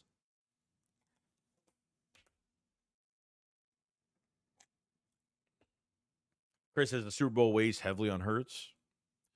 I don't know. Steve Garrett says Stevie Wonder could call a better offense. His current state. I mean, he's dead right now. So, I mean, isn't Stevie Wonder pass away? He passed away, right? Yeah, he did. So if Swift can get 1,000 yards, dude, Swift got 1,000 yards. He just broke 1,000 yards the second to last week of the season. That is just murder. That's embarrassing, honestly. Like, Swift should have had so much more. Remember when Swift was catching all these he was working with the receivers and he was to be a dual threat back and catch passes out of the back. How many passes did they throw to him during the year? 3, 4? Like, it's a joke, man. They make it look like they're going to use a player one way, and then they get to the regular season and they totally go a different fucking direction. And he says Hurts loads up on cocoa butter because he can't hold the ball. Tyler said Tyler Fox says now would be the time to fire Nick. Vic will hold the fort down, which I believe that Vic will. I believe Vic will. I'm not going crazy. Like, I'm only going crazy about Vic Fangio because that fucking because I think he'll make the adjustments. This game was horrible, but I'm like I said, like the defense can't play like that every game, so I'm hoping for more shit. But obviously, Nick is a totally different story. Stevie Wonder is alive. All right, I didn't know. I thought he was dead. He's really alive? Bullshit. I thought he died a few years ago. No? Well, I don't know. I you know, I don't know. I don't know these things, you know.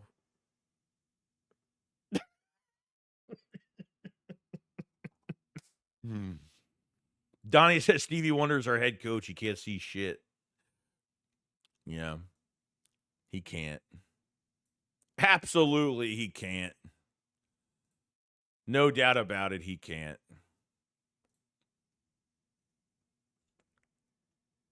You always said, Majestic says, still don't understand why these routes still take so long.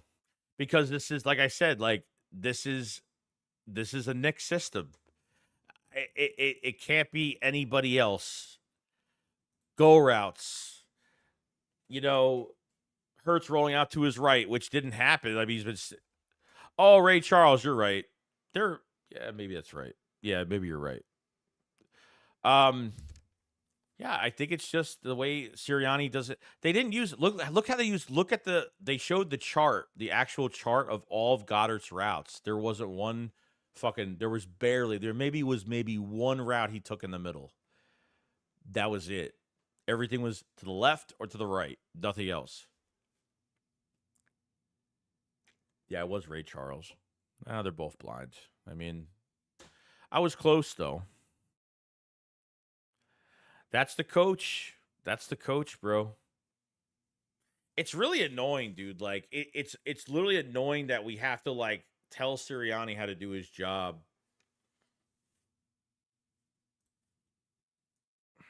It's just to that point now. You know? But hopefully things change. I mean, I don't know. Do I think things are going to change? No. Do I think the offense will look a little bit better? It should, with A.J. Brown, Devontae Smith, and Lane Johnson staying back, but they've lost games with them on the roster, so, I mean, shit is what it is.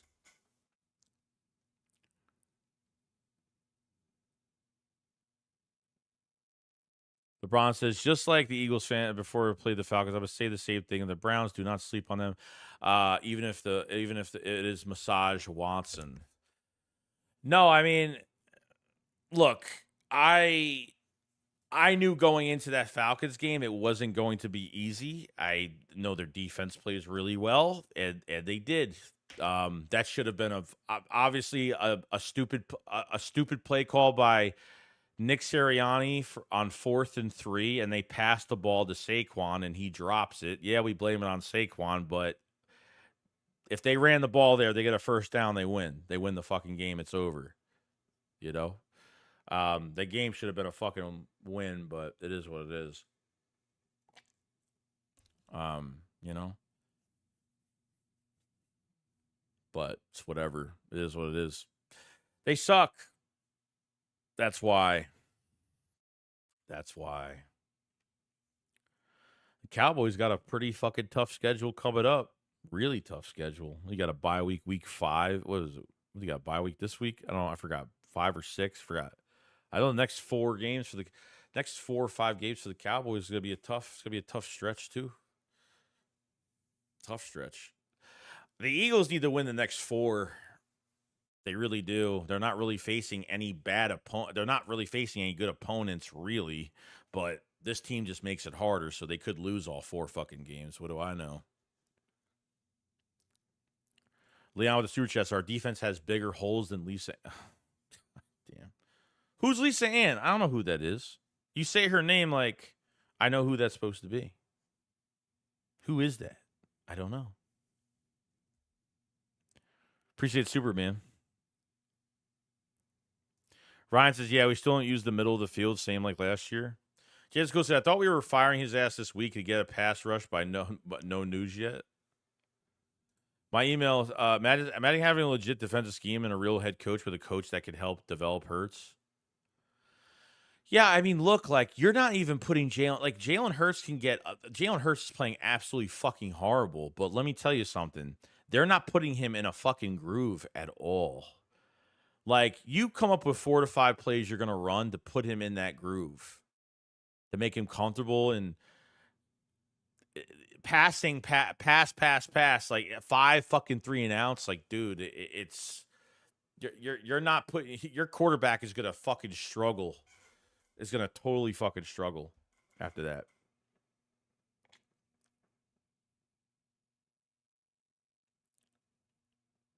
And which is $35 million cheerleader. Hurts the head. What's up, Joey? I don't see any slant routes, no post routes, no seam. No. So I'm saying, dude, the tale of two halves. Even the second half, I feel like Sirianni took the first. I feel like Sirianni took the first half. And then it was like Kellen Moore. It was like Kellen Moore / Sirianni. Every time I say Sirianni's name, every time I see Sirianni's name, it says Siri is supposed to talk.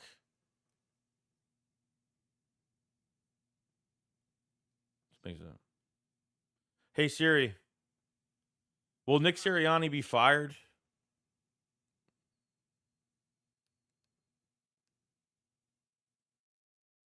What?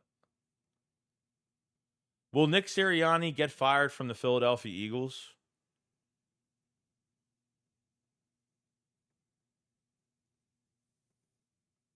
Why aren't you saying anything? Hey Siri. Mm-hmm. Will Nick Sirianni be fired by the Philadelphia Eagles?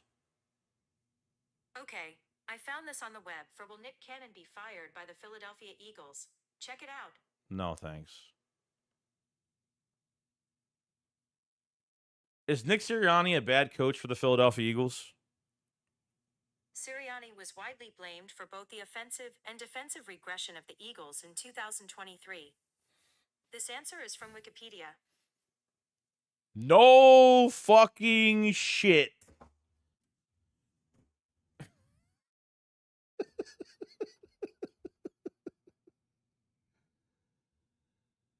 Oh, God. Oh, wow. News I didn't fucking know. How about that? News, breaking news.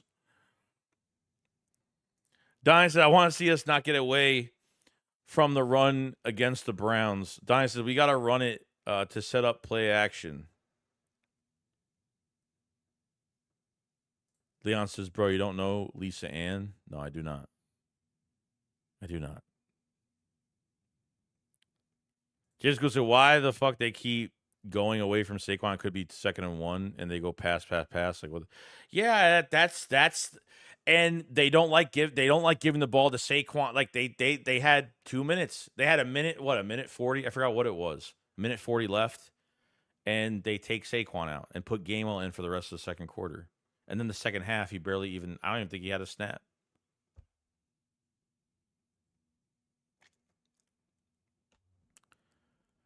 Did you see Brian Bollinger break down Bryce Huff? It's very interesting, and you should watch. We already talked about it. The 4-point stance versus the 2-point stance. Yeah, I'll probably do a video on that as well because I kind of want to talk about that. You know, just the Art the Clown case just brought the operator and COD. Oh shit, nice. I don't play Call of Duty, but I would probably buy if I was a diehard Call of Duty fan. I'd probably buy it. Even she knows.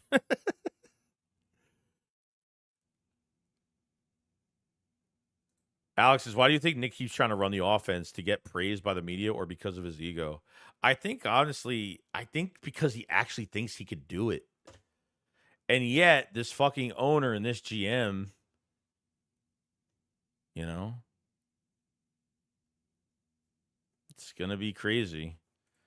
Eagles Live says, "What up, Joey? I don't think Jalen Hurts is a good quarterback in his bottom 15 QB right now, and also fire Sirianni. He sucks ass and criticize Howie Roseman for getting rid of Reddick for Huff Puff, Hufflepuff, Huff Huff Bluff, Bryce Bluff. Call him Bryce Bluff. Yeah, she knows." LeBron says Joey Bear gives Saquon the ball 30 plus times versus the Giants. If they, like I said, if they lose against the Browns and the Giants, I think Sirianni's gone. Like I think it's done. I think the season's over. They have to win. They literally should be able to win those next 4 games that they have and get to 6-2.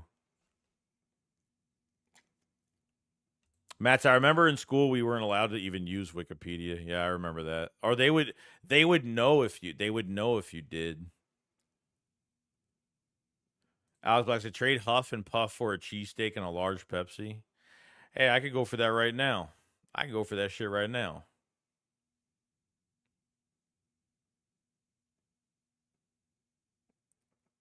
Bryce Hufflepuff.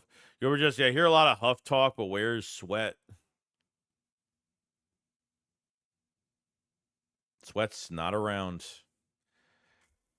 Sweat's having for a contract year for him, he's having a bad fucking year. Bad year. Just a bad defense. Just a bad scheme. Soft ass scheme. I feel like the more the players don't hit, or the corners don't get more physical and they just don't, or they're just not physical enough in a physical scheme, in a non-physical scheme. This is what they do. I mean, this is what happens. Flip Flowers said how he gets fleeced by everyone. Huff, Chauncey, Jalen, Hurts, Slay, Bradbury. Yeah. Yeah, it doesn't look great. What are your thoughts? Jameson Smith with the super chat says, what are your thoughts on no FAP? The fuck is that? Mondesi. What the hell is that? Do I have to search this? Is it gonna give me a fucking virus?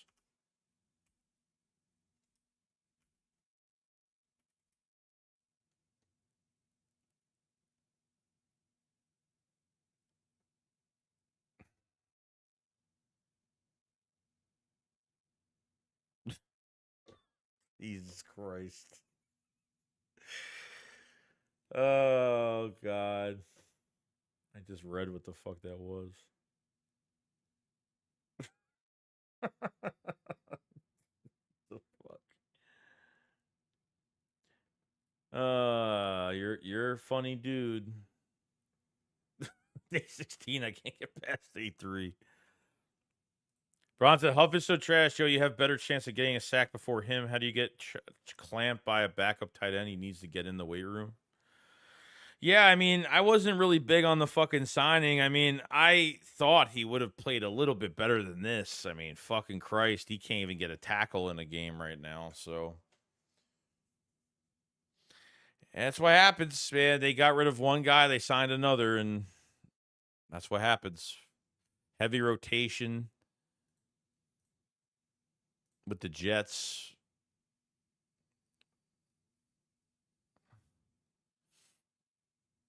I had to search it, bro. I don't know what the fuck that is. I've never even heard of that in those terms. Never heard of it. Never fucking ever. But we got 211 in the chat. We've been streaming for about 3 hours and 30 minutes tonight. It's 1:29 a.m. my time.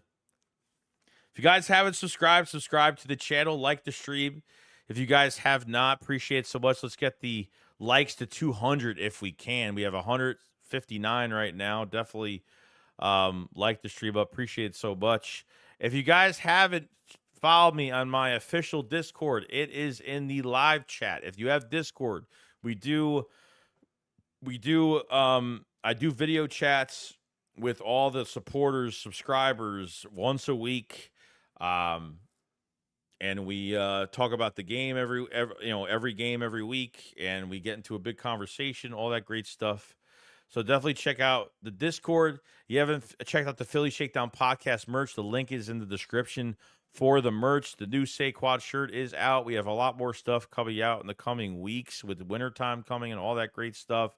We have both the Carter Chaos shirts, and Carter's going to be a great player.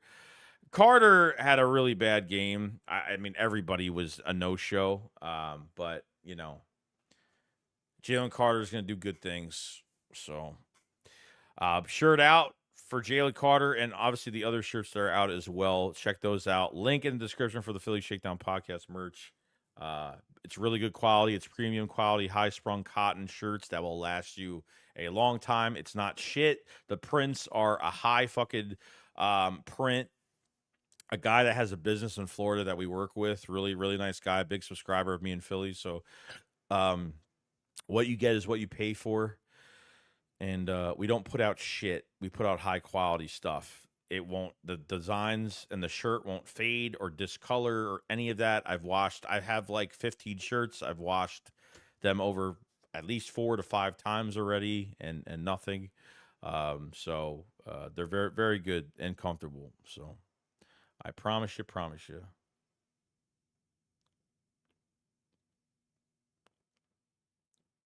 What happened? I'm not searching any of this other fucking bullshit. Joe Santiago says Cowboys and Eagles new head coaches. Possibly, yeah. Possibly. See how it goes. All right, guys. I think I'm gonna head out. I think this is it. We're gonna we streamed a bit. I mean, I know we were gonna talk for a while tonight. I mean, I thought maybe a couple hours, but 3.5 hours we've been talking today. So it's been a pretty. I think from us talking about the situation, we've gotten a lot of feedback from each other today, and we just see what happens. So schedule for the week. We will be streaming on Friday. We'll have videos every day as usual, but we will be streaming Friday. Philly Shakedown. I don't know when we're doing it. Probably Saturday. I'm guessing the same time as usual. Me and Philly on the Shakedown Saturday. And then, we usually do these streams at 10 o'clock at night just because it's better for my time and stuff like that. But yeah, we streamed for a while today, so I have time. I'm gonna go to work in like a few hours, and we'll have a video out in a couple hours, scheduled for a couple hours, so we'll be ready to go for another video coming out. So thank you all for the super chats, for the memberships. The support has been unreal, crazy. Thank you for watching the videos. Definitely hit the like button on your way out and subscribe if you guys have it. And we'll see you guys on the next one till we have to bitch about something else. All right, you guys have a fantastic day. I'll see you guys on the next one. Remember, shake squad up, follow slide. Peace out, guys. Peace.